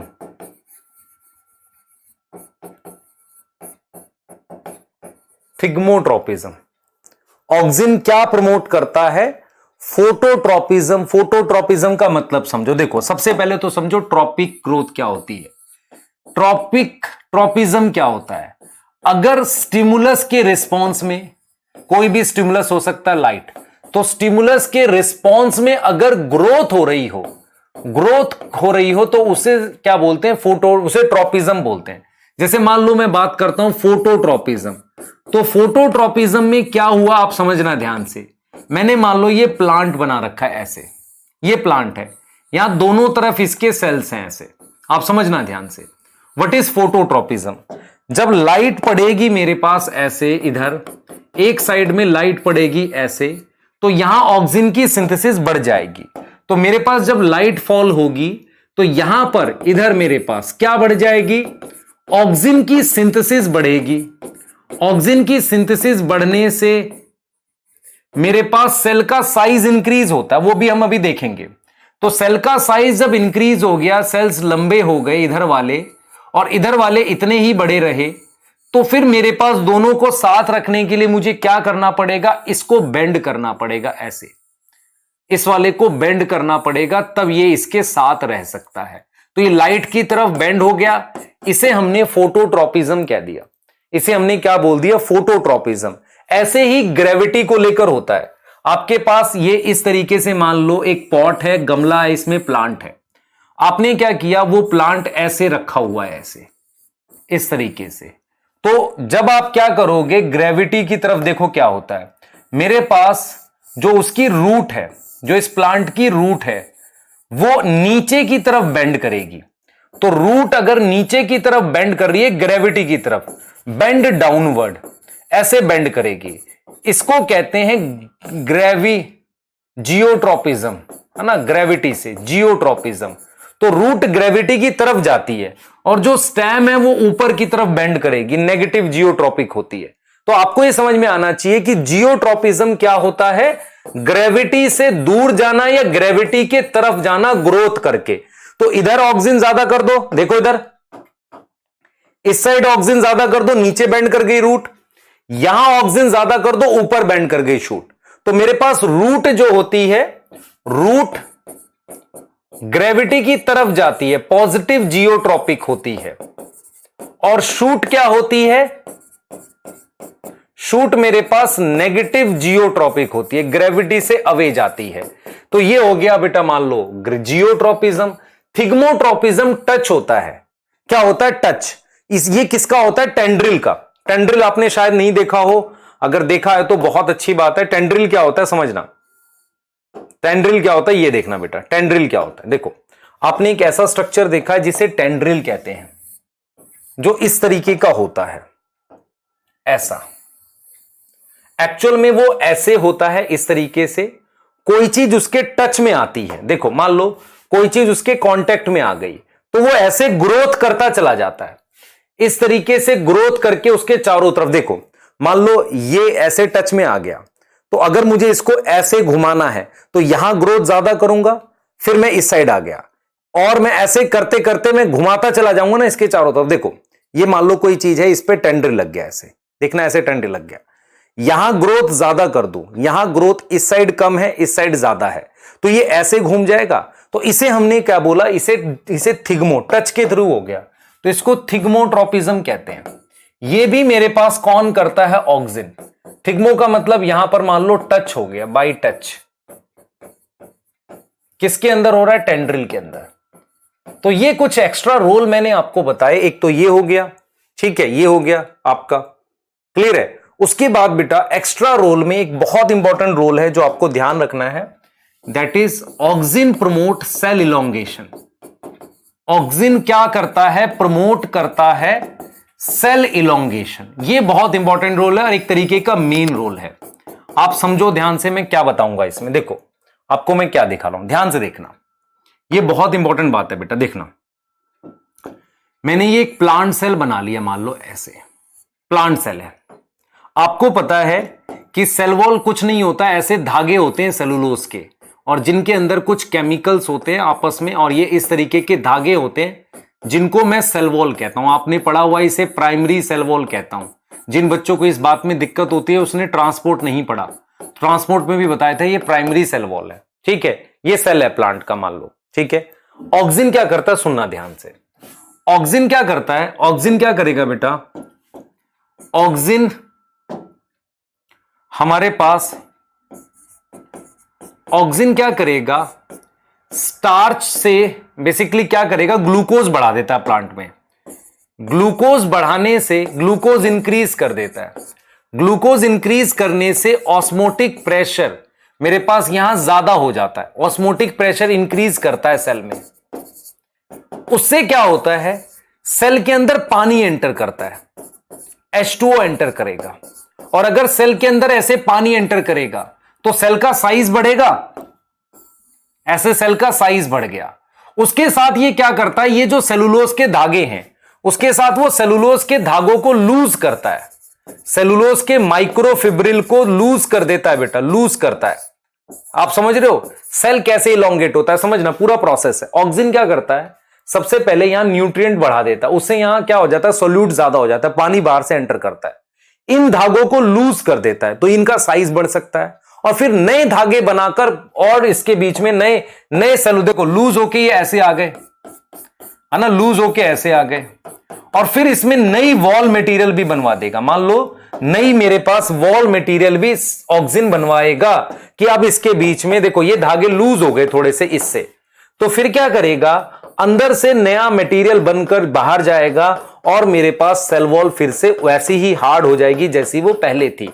तो कहीं ना कहीं ऑक्सिन ने क्या किया, सेल का साइज बढ़ा दिया। कैसे बढ़ाया आप देखो, पहले न्यूट्रिएंट इंक्रीज किया, ऑस्मोटिक प्रेशर बढ़ा, पानी अंदर गया, जब पानी अंदर गया उसकी वजह से सेल का साइज बढ़ा, सेल का साइज बढ़ा, इसको लूज भी कर दिया था, फिर बाद में यहां पर और मटेरियल बना दिया सेल वॉल में। तो ये चीज तरीके से ऑक्सिन सेल का साइज इंक्रीज करता है। ऑक्सिन का रोल सेल डिवीजन में है, किसके साथ, साइटोकाइनिन के साथ। एक्चुअल में आपको एक चीज समझ में आनी चाहिए कि ऑक्सिन और साइटोकाइनिन दोनों चाहिए सेल डिवीजन के लिए। कभी भी कहीं आपको कैलस वगैरह बनाएंगे तो auxin and cytokinin, auxin and cytokinin, मैं लिख रहा हूं इस बात को, auxin and cytokinin require together for cell division. Cell को डिवाइड कराने के लिए मुझे ऑक्सिन और साइटोकाइनिन दोनों साथ चाहिए, दोनों मुझे एक साथ चाहिए होते हैं। यह बड़ी इंपॉर्टेंट बात है। एक साथ चाहने का क्या मतलब हुआ, सुनो देखो, मेरे पास ये सेल है, तो सेल का साइज कौन बढ़वाता है, ऑक्सिन। साइज इंक्रीज करवाया ऑक्सिन ने, ऑक्सिन साइज इंक्रीज करवाता है और फिर उसमें उन सेल को दो पार्ट में, जिसे साइटोकाइनेसिस कहते हैं, वो साइटोकाइनिन करवाता है। तो साइटोकाइनिन क्या करेगा बेटा, बेसिकली क्या करेगा, सेल को डिवाइड कराएगा, साइटोकाइनेसिस कराएगा। तो मेरे पास ऐसे दो सेल बन जाएंगे। तो आपको यह समझ में आना चाहिए कि दो सेल किसने बनवा दिए, फिर ये ऐसे मेरे पास क्या बन गए, दो सेल बन गए, ऐसे ये दो सेल बन गए। तो आपको यह समझ में आना चाहिए कि अगर मैं इन दोनों सेल का साइज नहीं बढ़ाऊंगा तो फायदा क्या हुआ। तो ऑक्सिन साइज बढ़ाता है और उसको फाइनली डिवाइड कौन करता है, साइटोकाइनिन। इसीलिए जब आपको कैलस फॉर्मेशन पढ़ाई जाएगी उसमें बताया जाएगा कि ऑक्सिन और साइटोकाइनिन दोनों की आवश्यकता होती है क्या करने के लिए, बेसिकली सेल को डिवाइड कराने के लिए। क्लियर है। तो ये बेटा ऑक्सिन के रोल हैं जो आपको याद करने हैं, और ये 7 रोल थे जो आपको बिल्कुल ऐसे याद करने, कोई गड़बड़ नहीं। मेरे कहने से 4 से 5 बार लिखो, इन्हें याद हो जाएंगे। और मैं बार बार बोल रहा हूं कि याद प्रॉपरली आपको करना पड़ेगा, बार बार रिवाइज भी करना पड़ेगा। ऐसा नहीं है कि आप रोल भूलते हो। जब क्वेश्चंस करते हैं, बार बार क्वेश्चंस अटेम्प्ट करते हैं, तो आप भूलते नहीं हैं। ठीक है। इनमें से कौन सा आया था, 2,4-D वाला आया था इस बार। ठीक है। अब हम अगले हार्मोन पे मूव कर रहे हैं जिसका नाम जिबर्लिक एसिड है। ठीक है। पिछले वाला भी एसिडिक हार्मोन था, ये भी क्या है, एसिडिक हार्मोन है। मुझे बताओ हम क्या क्या पढ़ते हैं हार्मोन में।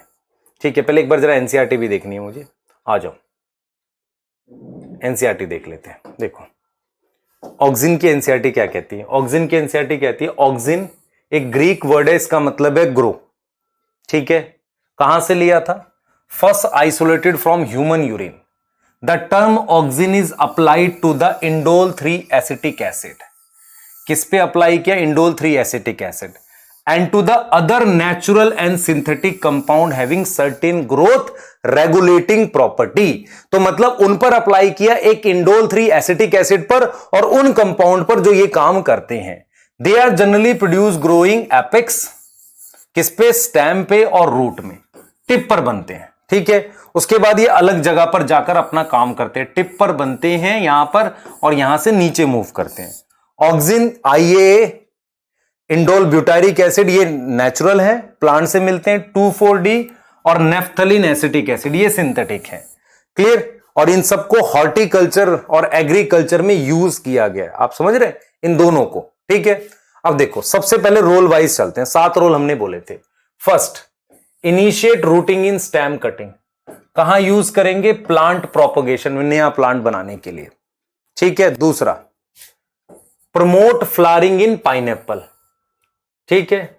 तीसरा, they help to prevent fruit and leaf drop. Drop का मतलब है एब्सीशन, अर्ली स्टेज में, यंग में, और ओल्ड का एब्सीशन प्रमोट करता है। क्लियर है। ठीक है। थर्ड हो गया ये, third, this is third. Fourth, अगर एपिकल बड ग्रो करेगी तो लेटरल बड नहीं ग्रो करने देता, इसे एपिकल डोमिनेंस कहते हैं। ठीक है। अगर टिप काट दूं, जिसे डीकैपिटेशन कहते हैं, तो ब्रांचेस निकल आती हैं। कहां यूज करते हैं, टी प्लांटेशन में और हेज मेकिंग में। Clear. Auxin also induce parthenocarpy, seedless fruit, tomato में। ठीक है। बनाना में, वहां यूज कर सकते हैं। ठीक है। सीडलेस टोमेटो आ जाएगा। Sixth, they are widely used as a herbicide. 2,4-D dicot को मारता है। Does not affect mature monocot plant, mature monocot को अफेक्ट नहीं करेगा। It is use to prepare weed free lawn, gardener में बनाने के लिए, गार्डन बनाते हैं ना। ठीक है। 7th है, xylem differentiation and cell division, 7 role पढ़ने थे, यही करने हैं आपने, तो कृपया अत्यधिक दिमाग ना लगाए बिना इसको आप कंप्लीट जरूर करें 7 रोल को। ठीक है, हमारे पास अगला हार्मोन है जिबरेलिक एसिड। जब हम कोई हार्मोन पढ़ते हैं तो मैंने आपको क्या बताया था, क्या क्या चीजें पढ़ते हैं भाई, क्या क्या चीजें पढ़ते हैं, ये चीजें डिस्कवरी पढ़ेंगे, बायोएसे पढ़ेंगे, प्रिकर्सर, साइट, ये चीजें पढ़ेंगे हार्मोन के लिए, है ना। क्लियर, एक्स्ट्रा रोल और एनसीईआरटी का रोल। चलो आ जाओ, आ जाओ जिबरेलिक एसिड पे आ जाओ, जल्दी से आओ, आ जाओ। चलो जिबरेलिक एसिड को स्टार्ट करते हैं हम लोग। और जिबरेलिक एसिड में हम कैसे पढ़ रहे हैं सुन ले ध्यान से आप लोग। जिबरेलिक एसिड की सबसे पहले डिस्कवरी, हम बात करेंगे डिस्कवरी की, कैसे डिस्कवर हुआ। सुन लो, एक कहानी है एक, देखो सबकी एक्सीडेंटल डिस्कवरी है। हुआ क्या था, जापान में एक डिजीज फैली थी राइस प्लांट में। उस राइस प्लांट में जो डिजीज स्प्रेड हुई थी उसका नाम था बेकन डिजीज। ठीक है, मैं लिख देता हूं, इन जापान इन राइस के छोटे प्लांट को कहेंगे राइस सीडलिंग। एक डिजीज थी, उस डिजीज का नाम था, डिजीज थी, एक फंगल इन्फेक्शन था, फंगल इन्फेक्शन। ठीक है, सही है, उसका नाम था बेकन डिजीज। क्या नाम था, बेकन डिजीज, जापान में थी। ठीक है, बेकन डिजीज ये स्प्रेड हुई थी। ये जो बेकन डिजीज थी इसका एक और नाम था फूलिश, मूर्ख सीडलिंग। इस डिजीज के जो सिम्टम्स दिखे, मतलब प्लांट में क्या सिम्टम्स दिखे वो सुनो।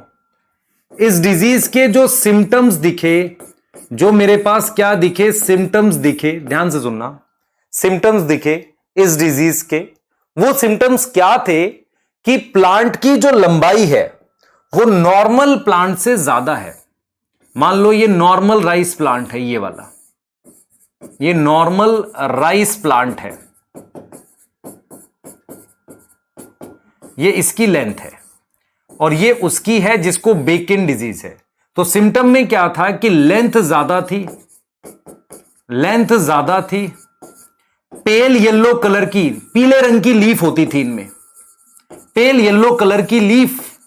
और एक बहुत इंपॉर्टेंट चीज ये थी कि इसमें सीड्स नहीं थे, स्टिराइल था। क्या था बेटा, सीड्स मेरे पास नहीं थे, एब्सेंट थे उसके अंदर, मतलब अंदर कुछ था ही नहीं।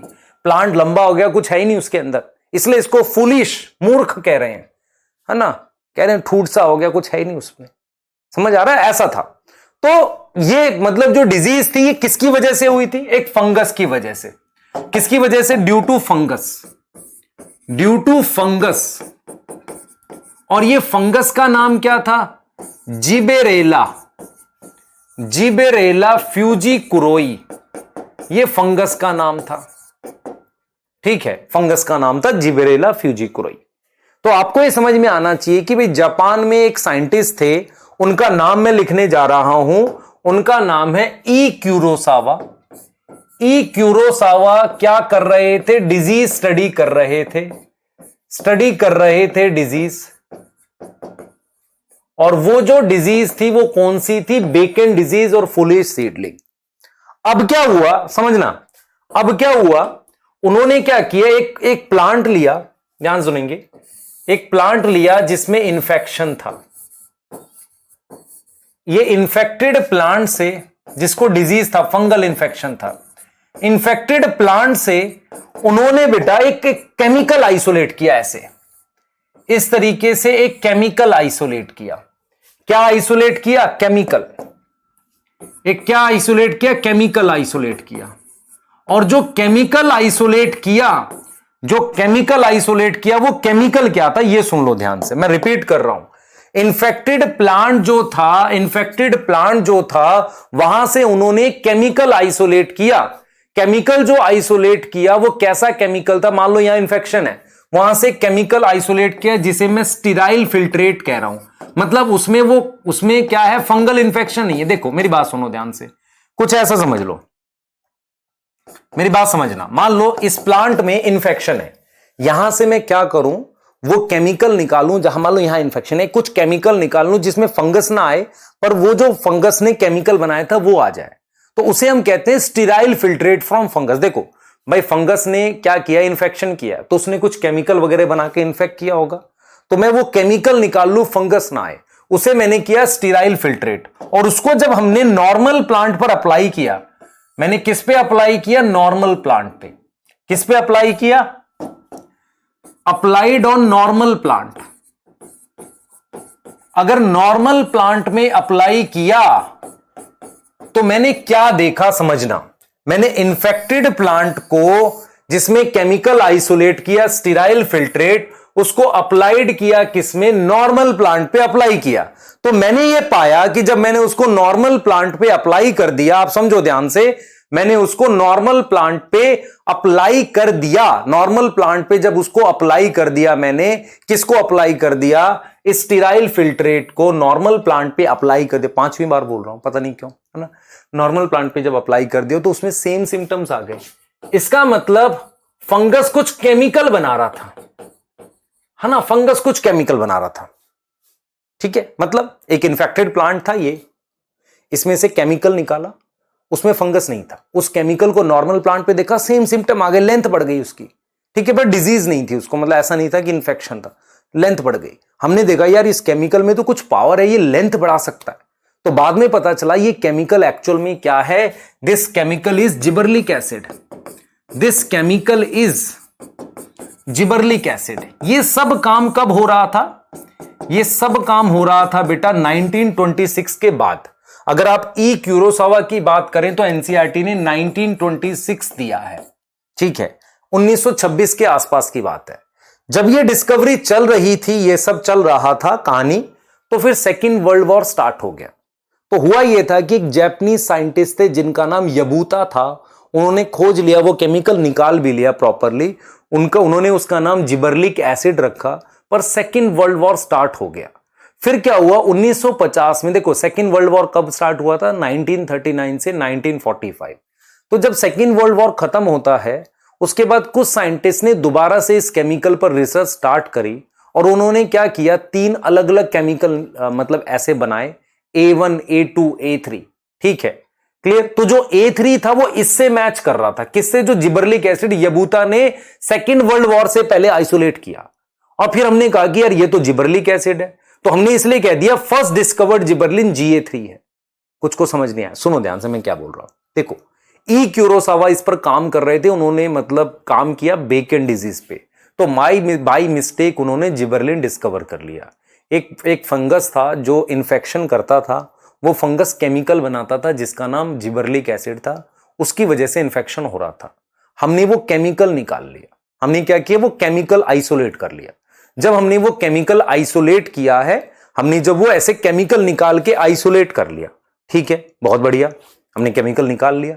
अच्छा, जो केमिकल निकाला वो बाद में एक साइंटिस्ट ने उसको प्रॉपर आइसोलेट करके नाम दिया जिबरलिक एसिड, पर तब तक सेकेंड वर्ल्ड वॉर स्टार्ट होगी, जापानीज साइंटिस्ट थे। फिर 1950 में जब दोबारा डिस्कवरी हुई, तो उन्होंने जिन साइंटिस्ट ने दोबारा डिस्कवर किया ना, उन्होंने 3 अलग अलग केमिकल आइसोलेट किए, A1, A2, A3। तो जो A3 था वो इसके जैसा था, इसीलिए उन्होंने कहा कि फर्स्ट डिस्कवर्ड जिबरलिन A3 था, GA3 बोल दिया। तो इसीलिए हम कहते हैं कि जिबरलिक एसिड से जो जिबरलिन मैच कर रहा था, या मैं बोल सकता हूं कि मोस्ट वाइडली यूज्ड जिबरलिन कौन सा है, GA3।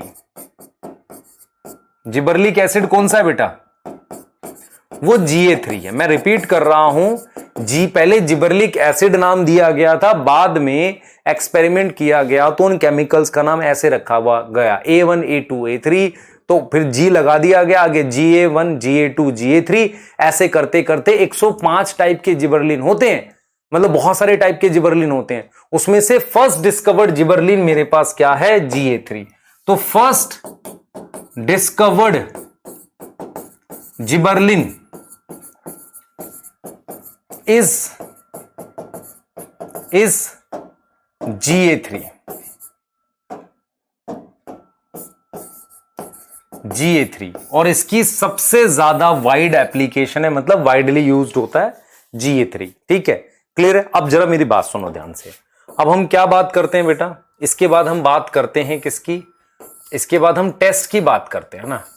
किसकी बात करते हैं, टेस्ट की। टेस्ट को हम क्या बोलते हैं, बायो एसे। तो इसके बाद हम जीए के क्या देखेंगे, बायो एसे देखेंगे। बायो एसे क्या होता है, टेस्ट, है ना। तो जीए का एक बार टेस्ट देखते हैं क्या है, उसे हम कहेंगे बायो एसे। बायो एसे देखो हम क्या क्या पढ़ते हैं। सबसे पहले हम टाइप पढ़ते हैं, सॉरी डिस्कवरी पढ़ते हैं, बायो एसे पढ़ते हैं, साइट ऑफ सेंसेस, प्रिकर्सर, और मतलब और भी कुछ डिटेल थी, हाँ देख लेते हैं पहले। चलो बायो एसे देखते हैं। ठीक है, व्हाट इज बायो एसे, याद है क्या बताया था, test to find role and concentration at which this role अकर।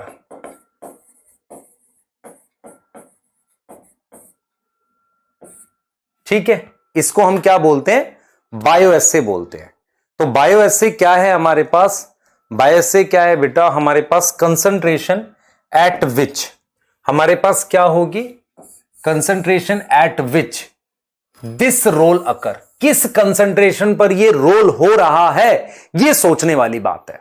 आपको समझ आ रहा है, ये सोचने वाली बात है कि किस कंसंट्रेशन पर ये रोल हो रहा है। क्लियर हो गई बात, ठीक है। चलिए आगे चलते हैं। बायो एसे जो मेरे पास है, बायो एसे जो मेरे पास है वो कौन सा है, क्या है, इसको हम समझेंगे। ठीक है, इसको हम समझेंगे। ठीक है, तो इसका जीए का पहले बायो एसे है dwarf pea plant bioassay. Dwarf pea plant bioassay, clear, dwarf pea plant bioassay, है ना। ये बायो एसे, इसे dwarf pea plant bioassay कह रहे हैं। ये कौन सा बायो एसे है भाई, ये कुछ नया बात हो गई क्या, ड्वार्फ पी प्लांट क्या है, सुनो ध्यान से, देखो क्या है, मेरी बात सुनो। आपको पता है पी प्लांट है, ये पी प्लांट ड्वार्फ है, स्मॉल टी लिखेंगे, पी प्लांट है। इस पर मैंने जीए अप्लाई कर दिया, क्या लगा दिया, इसको जिबरलिक एसिड दे दिया, जिबरलिक एसिड, तो इसकी लेंथ बढ़ गई, ये टॉल हो गया। टॉल इसका फिनोटाइप है, पर ऐसा नहीं कि इसकी जीन्स बदल जाएंगी। जीनोटाइप अभी भी स्मॉल टी रहेगा, जीनोटाइप मतलब जीन्स अभी भी स्मॉल टी रहेगा।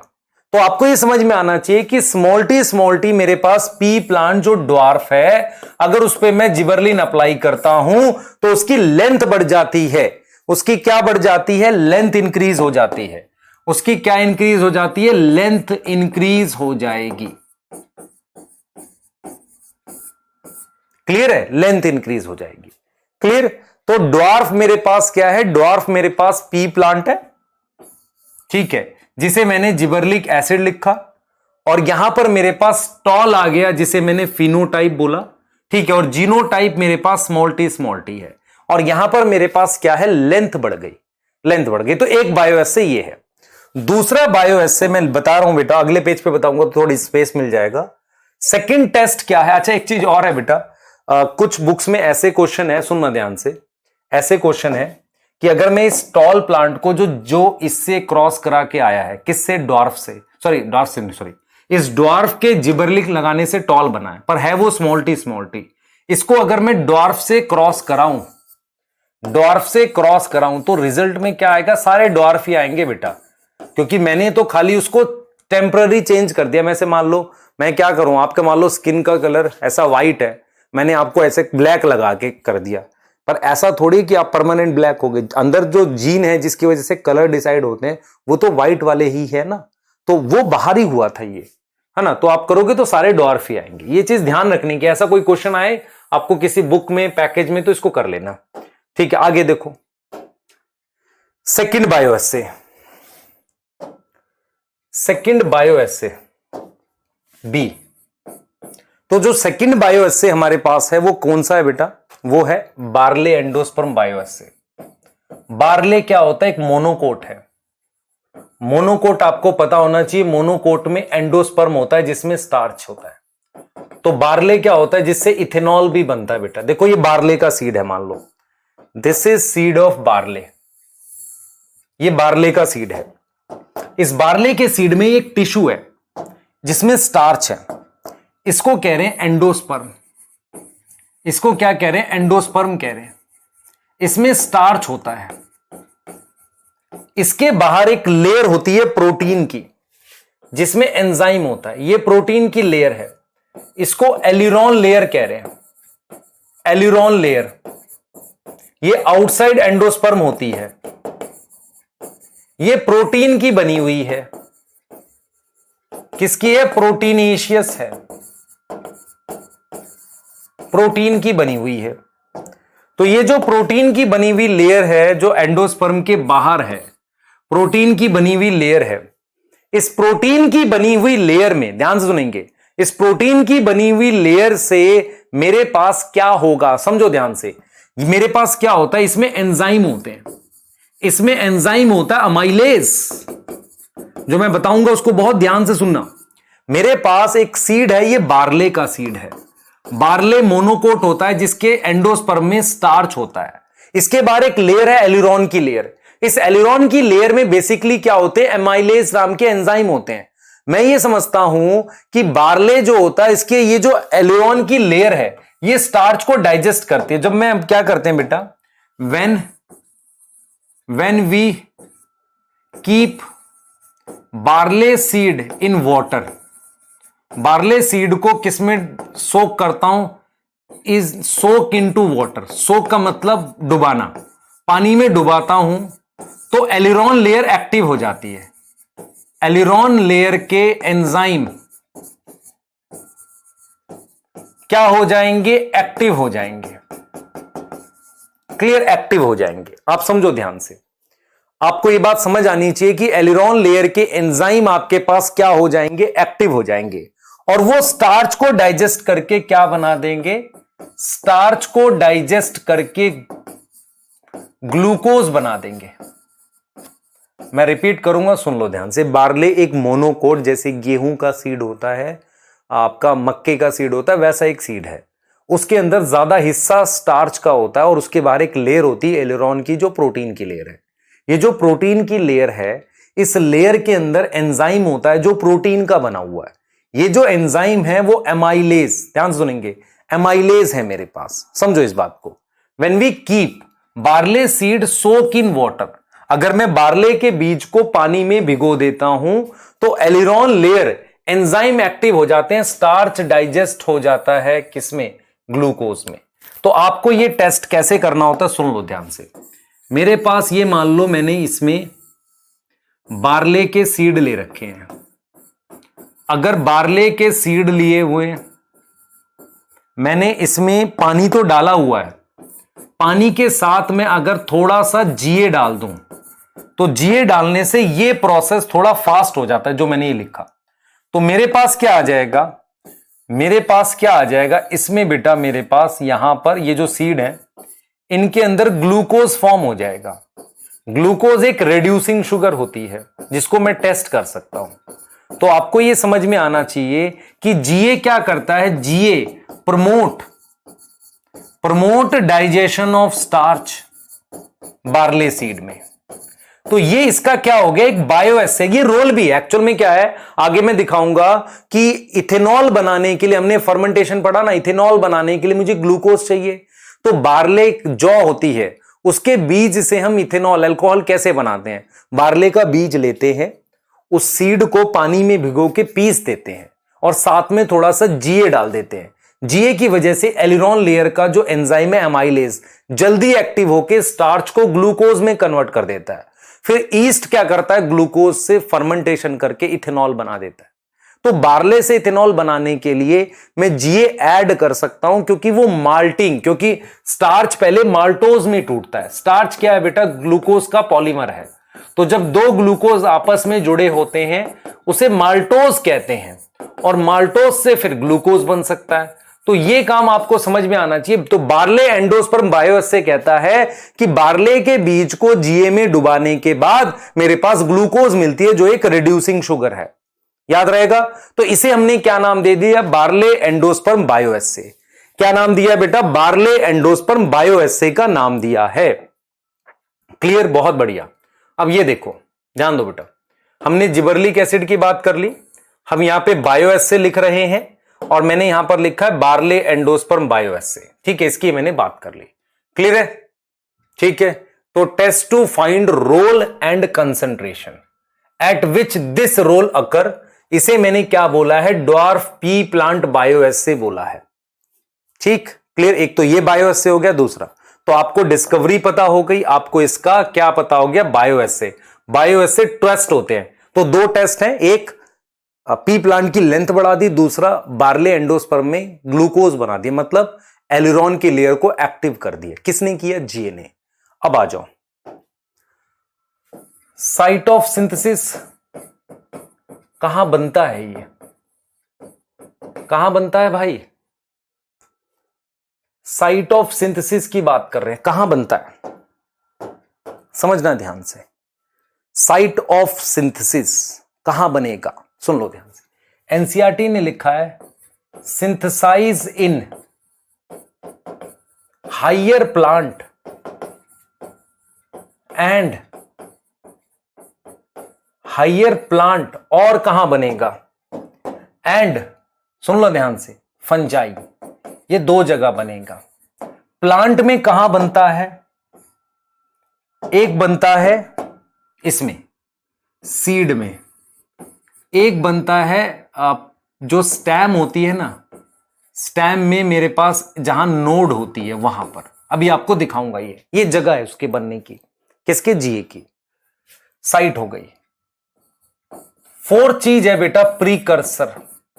जीए बनता कैसे? सुनना, अगर आप जिबरलिक एसिड का कभी आप स्ट्रक्चर देखोगे तो एसिडिक हार्मोन है और उसमें रिंग विंग होती है, पर 20 कार्बन, मतलब बेसिकली क्या होता है, मेरे पास लगभग 40 कार्बन का होता है, तो टार्पीन 20 कार्बन का है, उसका डबल होता है ये लगभग। तो हम क्या करते हैं, इसको ऐसे बनाते हैं। ये प्रिकर्सर एनसीईआरटी में नहीं दे रखा। देखो क्या होता है, आपने एसिटाइल कोए पढ़ा हुआ है। एसिटाइल कोए 2 कार्बन का होता है, उससे कंपाउंड बनाते हैं। ठीक है, कंपाउंड बनाते हैं। मान लो हमने टार्पीन बना लिया, और टार्पीन में मान लो मेरे पास क्या है, 10 कार्बन है, ये सॉरी 20 कार्बन है, तो इससे मैंने क्या किया, जिबरलिक एसिड बना लिया, है ना, जिबरलिक एसिड बना लिया। क्लियर है? तो आपको सिंपल ये समझना है, प्रिकर्सर इसका क्या होगा? टार्पीन होगा। ठीक है, टार्पीन होता है। कुछ बुक्स में मेवलोनिक एसिड लिखा है, लेकिन नहीं करना, वो आएगा नहीं, सिर्फ प्रिकर्सर याद रखो। ठीक है, प्रिकर्सर के बाद इसका एग्जाम्पल, एग्जाम्पल में मैं कैसे लिखूंगा? GA1 से लेकर GA105 तक इतने टाइप के जिबरलिक एसिड होते हैं। ठीक है, इतने टाइप के क्या होते हैं? जिबरलिक एसिड होते हैं। प्लांट में, एक सिंगल प्लांट में 10 से 15 टाइप के प्रेजेंट हो सकते हैं। उसमें से फर्स्ट डिस्कवर्ड कौन सा है? फर्स्ट डिस्कवर्ड मेरे पास है कौन सा बेटा? फर्स्ट डिस्कवर्ड है मेरे पास GA3। ये ध्यान रखना। ठीक है, तो हमने क्या ये सारे पॉइंट कवर करे? ये वाली जो हमने लिखे थे आपके लिए, बताओ, ये वाले सारे पॉइंट कवर करे कि नहीं? Bioassay, site of synthesis, role रह गए बस। चलो रोल की बात कर लेते हैं फटाफट से, क्योंकि रोल बेटा जरूरी है हमें पढ़ना, है ना। हम रोल की बात कर रहे हैं, तो हमने साइट ऑफ सिंथेसिस की बात कर ली। ठीक है, हम अब रोल की बात करने वाले हैं, है ना। किसके रोल?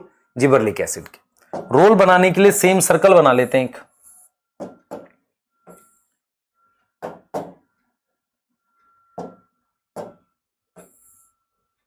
ठीक है, तो ये हमने एक सर्कल बना लिया।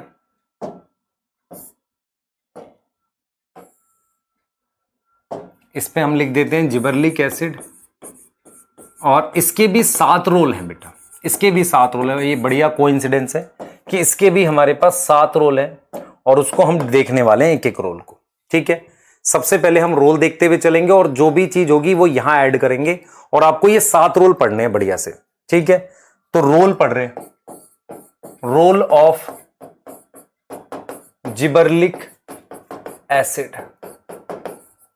Clear? Role of gibberellic acid. चलो सबसे पहला रोल सुनो ध्यान से। सबसे पहला role, first role, it increase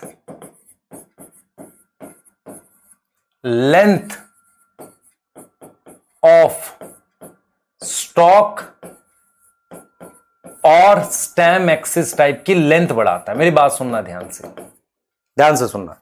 ये क्या करता है, कुछ जो प्लांट के एक्सिस होते हैं ना, जैसे मान लो कोई ब्रांच है उसकी लेंथ बढ़ा दे, या बेसिकली क्या करता है कि जिस पर हमारे पास ग्रेप्स लगते हैं, जैसे मान लो ये ग्रेप्स लगे हुए हैं, ऐसे ये ग्रेप्स लगे हुए हैं यहां पे, ये जिस एक्सिस पर ग्रेप्स लगे हुए हैं इसे मैं कह रहा हूं फ्रूट एक्सिस है एक तरीके से। अगर मैं इसकी लेंथ बढ़ा दूं, मैं क्या करूं, इसकी लेंथ बढ़ा दूं, तो ग्रेप्स को ज्यादा जगह मिलेगी तो बड़े ग्रेप्स लगेंगे। आपको समझ आ रहा है, ऐसा कुछ है। तो ये क्या करता है, इसका मतलब क्या होता है, increase length of axis on which grapes develop, जिस पर ग्रेप्स डेवलप कर रहे हैं उस एक्सिस की ये लेंथ बढ़ा रहा है। उस एक्सिस की क्या कर रहा है, ये लेंथ बढ़ा रहा है। हम किसकी बात कर रहे हैं, जिबरलिक एसिड की। ये उस एक्सिस की क्या बढ़ा रहा है बेटा, लेंथ बढ़ा रहा है। कौन, जिबरलिक एसिड। सेकंड देखो, सेकंड क्या करता है बेटा, सेकंड देखो इसने क्या किया, ये किया। सेकंड रोल है, it elongate size of fruit and shape of fruit की शेप और साइज को इंक्रीज करता है। आप समझो ध्यान से, एक सेकंड देना बेटा, बस मुझे माइक का वो चेंज करना है।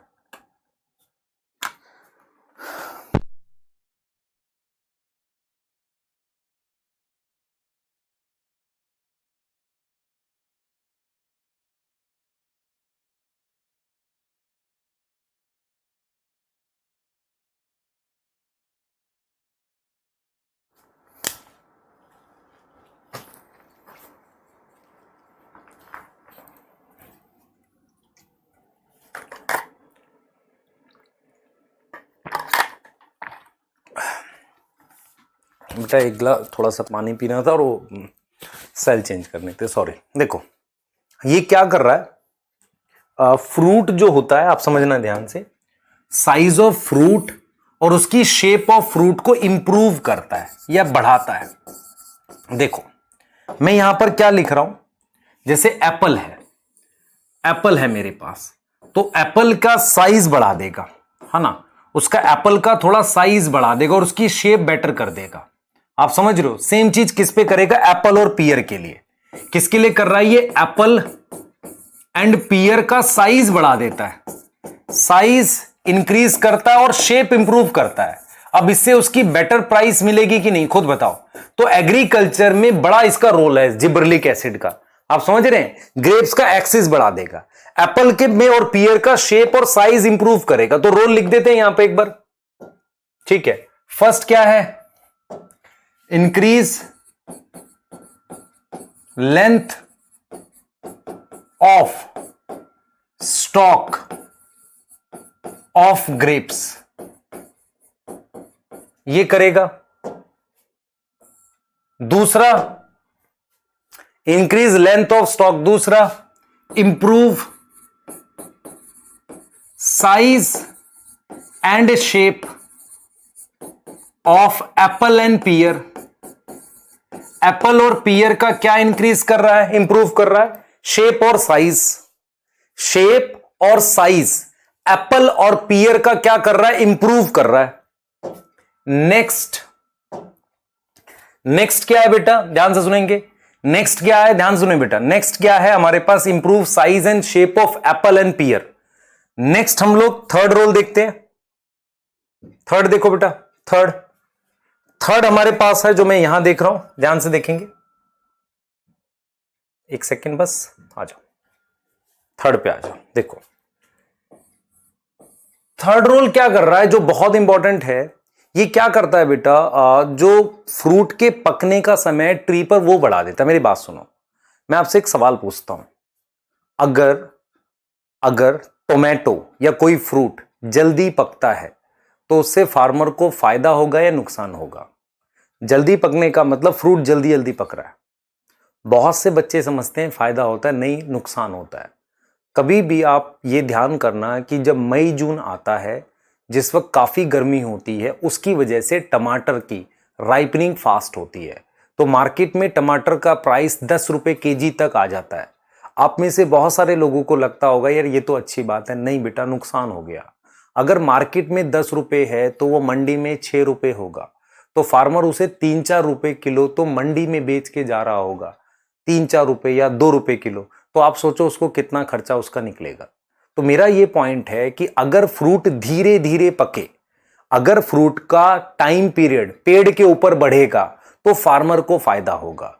इसीलिए कुछ फ्रूट्स पर हम जिबरलिंग स्प्रे करते हैं, जिबरलिक एसिड। तो ये क्या करता है, इट इंक्रीज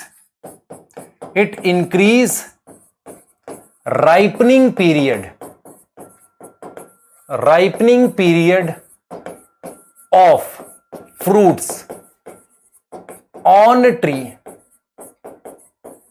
ट्री पर उसका राइपनिंग पीरियड बढ़ा देता है। उससे क्या होगा, दिस इंक्रीज एक तरीके से मार्केटिंग पीरियड, मार्केटिंग का पीरियड का मतलब होता है और सेलिंग टाइम फॉर फार्मर। उससे उन्हें क्या मिलेगा, दे गेट बेटर प्राइस, उनको बेटर कीमत मिलेगी, बेटर प्राइस मिलेगा।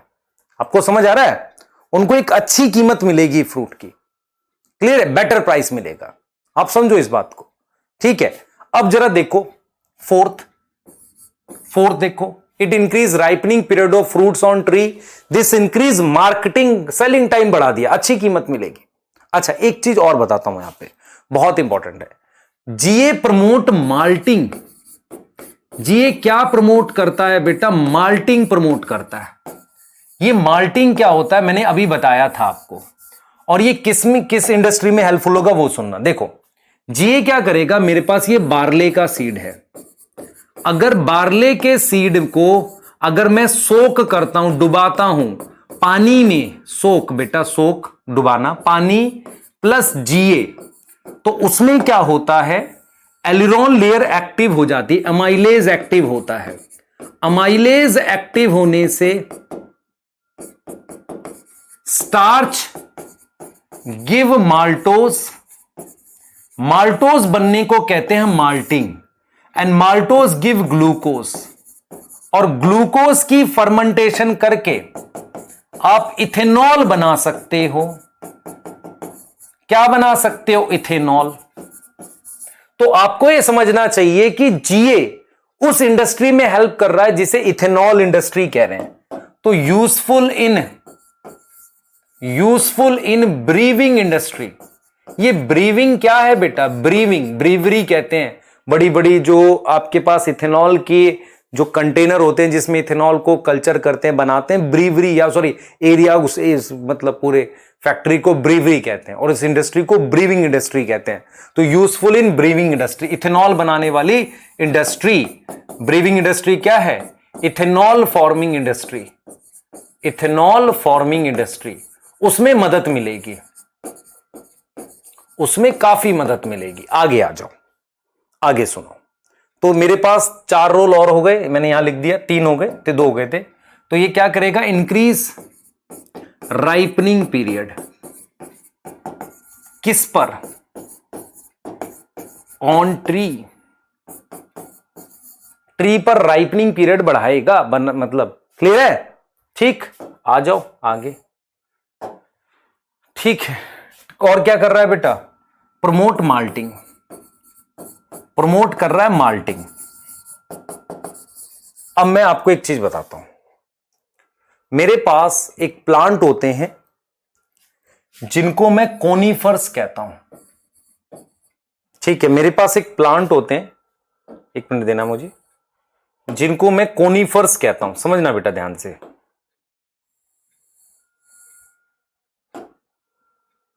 इसको समझना, एक प्लांट होते हैं जिनको मैं कोनीफर्स कहता हूं। देखो जीए क्या करता है, एनसीईआरटी ने क्या लिखा है, पहले पूरी बात समझो। हास्टनिंग, हास्टनिंग का मतलब होता है फास्ट, फास्ट और शॉर्ट कर देना, छोटा कर देना, जल्दी कर देना। Hastening juvenile period, juvenile period in conifer, conifer and help in early seed set, जल्दी सीड सेट करने में मदद करेंगे। मतलब क्या हुआ समझो, ध्यान से सोचना मैं क्या बताऊंगा। ये क्या करते हैं बेटा, हास्टनिंग। हास्टनिंग का मतलब होता है फास्ट करना। हास्टनिंग का मतलब होता है फास्ट करना। मतलब मेरी बात सुनो, कॉनिफर पहले समझो क्या है। कॉनिफर होते हैं ऐसे वाले प्लांट, ये आपने देखे होंगे, उस पर होते हैं बेटा पहाड़ों पर कॉनिफर्स। ये जो कॉनिफर होते हैं ये जिम्नोस्पर्म होते हैं। इनमें फ्लावर्स नहीं होते बेटा, फ्रूट भी नहीं होते। जिम्नोस्पर्म में मेरे पास no flower no fruit, only seed, सिर्फ सीड होते हैं। अच्छा, एक कॉनिफर का एग्जाम्पल है मेरे पास पाइनस। पाइनस जो होता है उसमें एक पाइनस होता है बेटा, पाइनस की एक स्पीशीज होती है, पाइनस जियार्डियाना, नहीं करनी नाम याद। पाइनस की एक स्पीशीज होती है, उसके सीड को खाया जाता है, चिलगोजा कहते हैं। तो सीड हमारे फायदे की चीज हो गई। क्लियर है? एक सेकंड देना। सीड हमारे फायदे की चीज हो गई। तो हम क्या कह रहे हैं यहां पर, हम ये बोल रहे हैं कि मेरे पास एक पाइनस है जिसे मैं कॉनिफर कह रहा हूं। इसका मेरे पास जो सीड है, इसका मेरे पास जो सीड है उसे खाया जाता है, सीड को खाते हैं। आप समझ रहे हो, सीड को खाते हैं। तो सीड जो होता है वो नॉर्मली बेटा 20 साल में बनता है। नॉर्मली मेरे पास 17 से 20 साल लग जाते हैं बनने में। ठीक है। अच्छा, किसी भी प्लांट में सीड को अगर आप बो तो सीड से प्लांट बनता है, फिर एक बड़ा ट्री बना हमारे पास, तो इसे वेजिटेटिव फेज कहते हैं। वेजिटेटिव या जुविनाइल फेज कहते हैं। फिर उसमें मेरे पास क्या आएगा, इसमें सीड बन गए। तो अगर इसमें सीड बन गए, कौन आता है ना, सीड बन गए, तो इसे इसका क्या कौन सा फेज कहते हैं, रिप्रोडक्टिव फेज कहते हैं। तो आपको मैं ये चीज समझा रहा हूं कि कॉनिफर्स में बहुत ज्यादा साल लग जाते हैं सीड बनने में, क्योंकि उसका जुविनाइल फेज लगभग 15-16 साल का होता है, फिर उसमें सीड आते हैं। आ रही बात समझ? क्लियर? ठीक है। तो हास्निक जुविनाइल पीरियड इन कॉनिफर्स, ठीक है, और सीड सेट में हेल्प करता है। आप समझो इस चीज को। तो बेसिकली क्या कर रहा है ये, बेसिकली क्या कर रहा है ये, बेसिकली क्या कर रहा है, कॉनिफर्स को मदद कर रहा है, कॉनिफर्स को जल्दी करा रहा है बेटा प्रोसेस में। आप समझो ध्यान से, कॉनिफर क्या होते हैं, पाइनस का प्लांट है, उसमें वेजिटेटिव फेज 15 साल के आसपास होता है, फिर 3 साल लगते हैं उसमें सीड बनने में। अगर उसके जुवेनाइल फेज को छोटा कर दे तो सीड जल्दी बनेगा, हमें सीड की जरूरत भी, उसको खाते भी हैं शायद सीड को। तो इसे ही एनसीईआरटी ने लिखा हास्टनिंग जुवेनाइल फेज। समझ रहे हैं आप ये चीज को? ठीक है, तो यहां पे लिख देते हैं हम लोग 5th रोल में, hastening juvenile phase, phase in conifer. बेटा हम एनसीईआरटी तो पढ़ाते हैं, पर एनसीईआरटी को डिटेल पढ़ाते हैं। एक्चुअल में method of teaching is not like कि डाटा पढ़ा रहे हैं या बहुत शॉर्ट पढ़ा रहे हैं। एनसीईआरटी की डिटेल स्टडी कर रहे हैं ताकि एनसीईआरटी याद रहे। ठीक है, दिस इज वन अप्रोच, है ना? ठीक है, जो हम लोग फॉलो करते हैं। आगे आओ, आगे आओ, ध्यान से देखना बेटा। सिक्स्थ क्या है? सिक्स्थ हमारे पास है बेटा increase length of internode in sugar cane, उससे प्रोडक्शन बढ़ती है। ये मेरे पास हो गया, this is sugar cane, this is sugar cane, ये शुगर केन है, this is sugar cane. Sugar cane में ये नोड है, ये नोड है, ये नोड है, और इसके बीच में ये इंटरनोड है, दिस इज इंटरनोड। आप समझो ध्यान से, ये मेरे पास नोड है, ये नोड है, और इसके बीच में ये इंटरनोड है। आपको समझ आना चाहिए, नोड नोड और इंटरनोड इसके बीच में। अगर अच्छा, शुगर केन में क्या स्टोर होता है बेटा? शुगर, कार्बोहाइड्रेट स्टोर होता है। क्या स्टोर होता है? कार्बोहाइड्रेट स्टोर होता है। और बेसिकली क्या स्टोर होता है? सुक्रोज, जो कि शुगर है, एक सुक्रोज स्टोर होता है। जीए क्या करता है? जीए लेंथ इंक्रीज कर देता है, increase length of internode. Internode की लेंथ बढ़ा दो, लेंथ बढ़ा दी इंटरनोड की, क्या हो जाएगा? इंटरनोड की लेंथ बढ़ा दी तो क्या हो जाएगा बताओ मेरे को? अगर मैं इंटरनोड की लेंथ बढ़ा दूंगा, इंटरनोड की लेंथ बढ़ा दूंगा तो मेरे पास क्या हो जाएगा? समझो ध्यान से, दिमाग लगाओ। अगर मैं इंटरनोड की लेंथ बढ़ा दूंगा तो प्रोडक्शन वेट बढ़ जाएगा, प्रोडक्शन इंक्रीज, प्रोडक्शन इंक्रीज। और कितना फर्क पड़ता है बेटा? कितना फर्क पड़ता है? 20 ton per hectare, per hectare का, एक हेक्टेयर में 20 टन के आसपास प्रोडक्शन बढ़ जाती है। तो ये काम कौन करता है? शुगर केन की इंटरनोड का लेंथ बढ़ाने का काम कौन कर रहा है? जीए कर रहा है। बहुत बढ़िया। जीए का जो लास्ट रोल है, जीए का जो लास्ट रोल है वो देख रहे हैं, increase length of internode in sugar cane. Sugar cane में इंटरनोड की लेंथ बढ़ाना, ठीक है, इंटरनोड की लेंथ बढ़ाने का काम किसका है? जीए का। अब हम लास्ट देख रहे हैं। देखो लास्ट क्या है, समझना ध्यान से। लास्ट क्या है? तो लास्ट ये है बेटा, लास्ट ये है हमारे पास, समझना इस चीज को। लास्ट ये है हमारे पास, यहां लिख देते हैं, जीए प्रमोट बोल्टिंग। अब ये बोल्टिंग क्या होता है इसको समझाऊंगा, ठीक है, ध्यान से सुनना। बोल्टिंग को समझेंगे पहले। क्या समझेंगे? बोल्टिंग। बोल्टिंग क्या होता है? सातवां और लास्ट रोल, 7th रोल है, ठीक है। GA promote bolting. क्या प्रमोट कर रहा है? बोल्टिंग प्रमोट कर रहा है। अब ये बोल्टिंग क्या होता है इसको समझो। पहले मैं आपको 2 क्रॉप बताता हूं। आपने कभी अगर मूली या गाजर को देखा हो तो वो ऐसी दिखती हैं, उनकी रूट अंदर होती है ऐसे, और यहां ऐसे लीफ होती है, स्टेम का है यहां स्टेम है। उसके अलावा अगर आपने कैबेज को देखा हो, कैबेज, कैबेज मतलब पत्ता गोभी, पत्ता गोभी पे ये स्टेम है और इस पर वो लीफ होती हैं जो एक दूसरे के बहुत पास होती हैं। आप समझ रहे हो? लीफ होती हैं, ये लीफ है, leaf closer to each other, ठीक है। लीफ जो है वो क्लोज हैं एक दूसरे के, क्लोजर टू ईच अदर, एक दूसरे के बहुत पास हैं। आप समझो ध्यान से, समझो इस चीज को।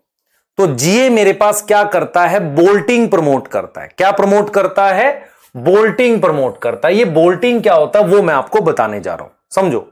ये मेरे पास रूट क्रॉप है, रूट क्रॉप है। रूट क्रॉप मतलब जो रूट होता है। यहां पर मेरे पास आप समझो कि जो स्टेम है वो ऊपर है, छोटी सी है। कैबेज में क्या होता है? लीफ एक दूसरे के बहुत पास होती है। बोल्टिंग मान लो किसमें होगा? कैबेज जैसी क्रॉप में। इसे रोजेट हैबिट की क्रॉप कहते हैं, रोजेट हैबिट। रोजेट का मतलब होता है गुलाब या कोई फूल जैसी हैबिट रखना। देखो मेरी बात समझना, रोजेट हैबिट कहते हैं इसे, रोजेट। रोजेट शब्द का मतलब समझ लो, फिर आपको बोल्टिंग समझा रहा हूं। सुनो, देखो कैबेज में क्या होता है? बहुत सारी लीफ ऐसे ऐसे होती हैं। तो ये जो लीफ इस तरीके से हैं, ये बेसिकली क्या है? इन्होंने क्या किया है? एक रोजेट मतलब एक इकट्ठा ऐसे गुलदस्ता या कुछ ऐसा मतलब बना लिया जो कलेक्टिव है ऐसे, उसे रोजेट हैबिट कहते हैं। हम क्या कह रहे हैं आपको कि जीए क्या काम करता है? सुनना ध्यान से, जीए क्या काम करता है वो मैं आपको बता रहा हूं। देखो, आपने कभी कैबेज खाया है? वो कैबेज एक्चुअल में एक बड होती है, बड हम खाते हैं। कैबेज क्या है? एक बड है, उस बड को हम खाते हैं। हम ये देख रहे हैं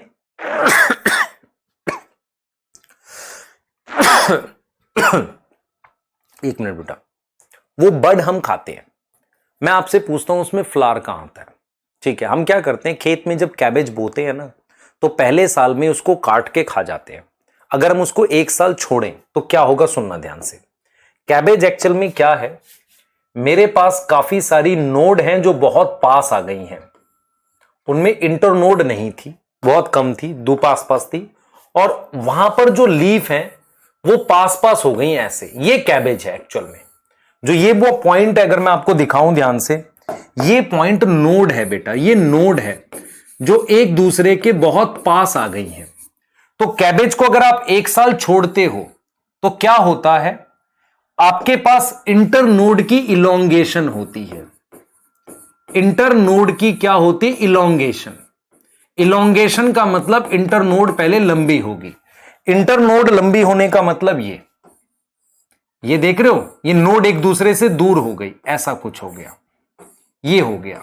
ये देख रहे हो नोड थी, तो ये इंटर नोड क्या हो गई? बढ़ गई। इंटर नोड बढ़ गई तो लीफ एक दूसरे से दूर दूर हो जाएंगी, दूर दूर कर लो, ये रही एक दूसरे से दूर दूर हो गई। फिर कुछ टाइम के बाद उसमें फ्लावर आ जाता है। इंटर नोड इलोंगेशन होने के बाद, इंटर नोड इलोंगेशन होने के बाद उसमें क्या आ जाता है मेरे पास? ये फ्लावर आ गया। ये क्या आ गया? इसमें फ्लावर आ गया, फ्लावरिंग हो गई। ऐसा इसमें भी हो सकता है। जो रेडिश जैसी क्रॉप है, कैबेज में तो होता ही, इसमें भी हो सकता है। ठीक है, क्लियर? तो व्हाट इज बोल्टिंग? बोल्टिंग को पहले समझो। बोल्टिंग क्या होता है कि रोजेट हैबिट वाली क्रॉप, जैसे कि कैबेज, कैबेज क्या है? Crop with rosette habit. इस crop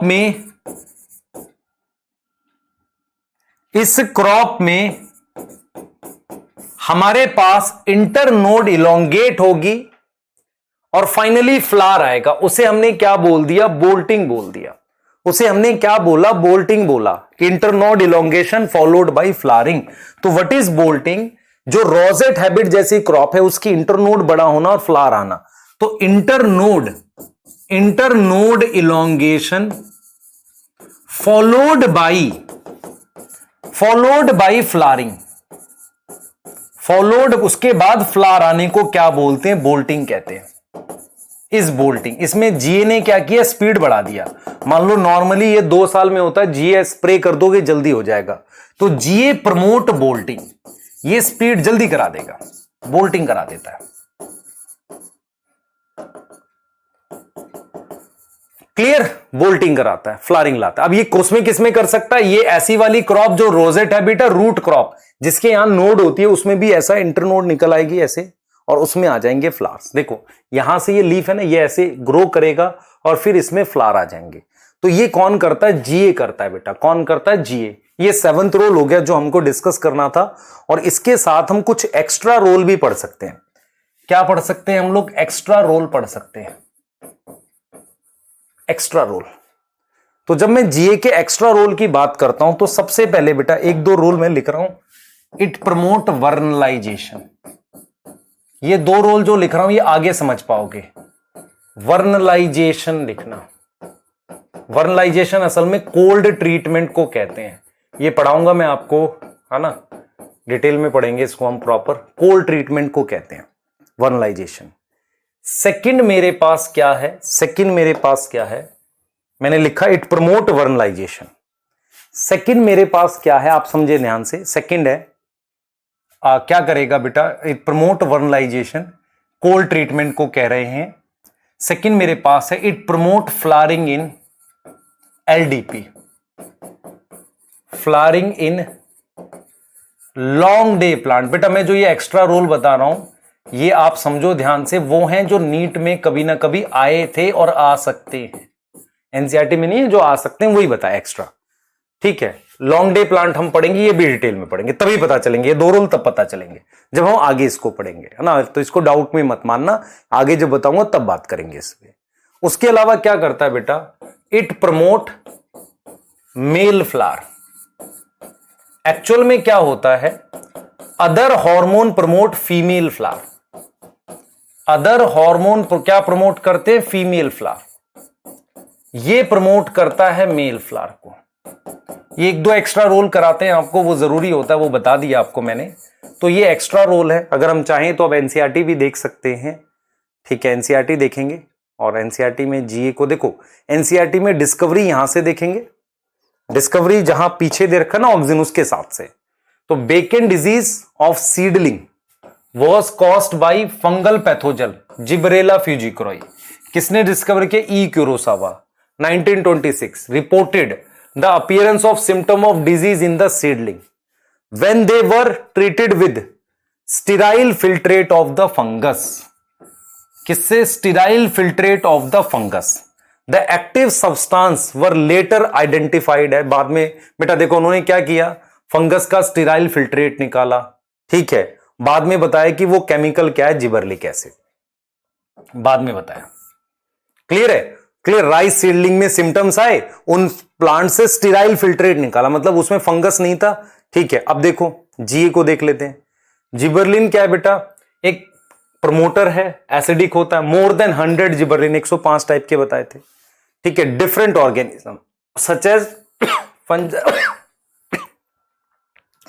fungi and higher plant, they are denoted as GA1 GA2 ऐसे इसको डिनोट करते हैं, ठीक है। One of the gibberellin to be discovered and remain as most, ये इसको हमने पढ़ा है। GA3 को सबसे ज्यादा, मतलब फर्स्ट डिस्कवर्ड इसी को ज्यादा पढ़ा है, ठीक है। बहुत सारे फंक्शंस हैं।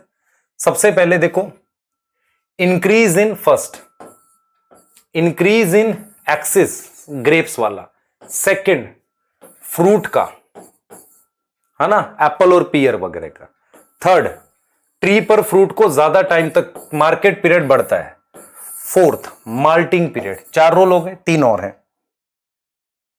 शुगर केन वाला लेंथ बढ़ा रहा है, और 20 टर पर हेक्टेयर बोला है, एकड़ है बेटा, ये हर साल ही गलत करता हूं मैं। एकड़ और हेक्टेयर एक्चुअल में क्या होता है, मेरे दिमाग में कंफ्यूजन किसको लेके होती है, फ्रेंड ऑफ अर्काटा मार्स में हेक्टेयर लिखा है या एकड़ लिखा है, उसको लेके कंफ्यूजन हो जाती है हर साल। Spring conifers with GA maturity period, आप देख रहे हो ये कॉनिफर वाला, और लास्ट में क्या लिखा है देख रहे हो, cabbage and many plant with rosette habit. इनमें क्या प्रमोट करता? बोल्टिंग। ये 7 रोल हैं बेटा जो हमने पढ़े, वही हैं, ठीक है। अब आपका काम क्या है, ये जो रोल पढ़े, ठीक, आपको ऐसी एक टेबल बनानी है अपनी कॉपी में, ऐसी एक 2 पेज में टेबल बनानी है, जिसमें discovery, site, precursor, example, bioassay, 5 hormone यहां आ जाने चाहिए। जैसे यहां ऑक्सिन आ गया, यहां ऑक्सिन आ गया, ठीक है, यहां GA आ जाएगा, साइटोकाइनिन, और ऐसे 5 हार्मोन लिख लेने हैं। उनकी डिटेल 2 पेज में आ जाएगी पूरी पूरी, उसको अपनी बुक में रख लेना है, हर बार उसी को रिवाइज करना है, वो आंख में एकदम छप जाएगा। पूरे साल रिवाइज करते करते वही आपके शॉर्ट नोट होंगे और ऐसे बनेंगे वो। तो ये आपको खुद करना है बेटा, ये खुद बनाना है, मैंने आपको बना के दे दिया, ये खुद बनाएंगे, और खुद नहीं बनाएंगे तो बेटा फिर पाप लगेगा। ध्यान रखना नीट के पेपर में, ध्यान रखना। हाँ, मेरी बात नहीं मानोगे तो पाप लगता है, ये चीज प्रूवन है। रोल, यहां एक रोल और लिख देना, तो ये चीजें आप करो, ठीक है। रोल NCERT से, ठीक है। ऐसे एक पेज पे बनाओ, 2 पेज होते ना जो सेंटर में से निकाल देते थे, वैसा एक पेज लेके खुद बनाओ, या A4 शीट पे बना लो, सिंगल शीट पे आ जाएगा। छोटा छोटा लिख लेना रोल को, एक्सप्लेनेशन की जरूरत नहीं होती, वो याद हो जाता है, ठीक है।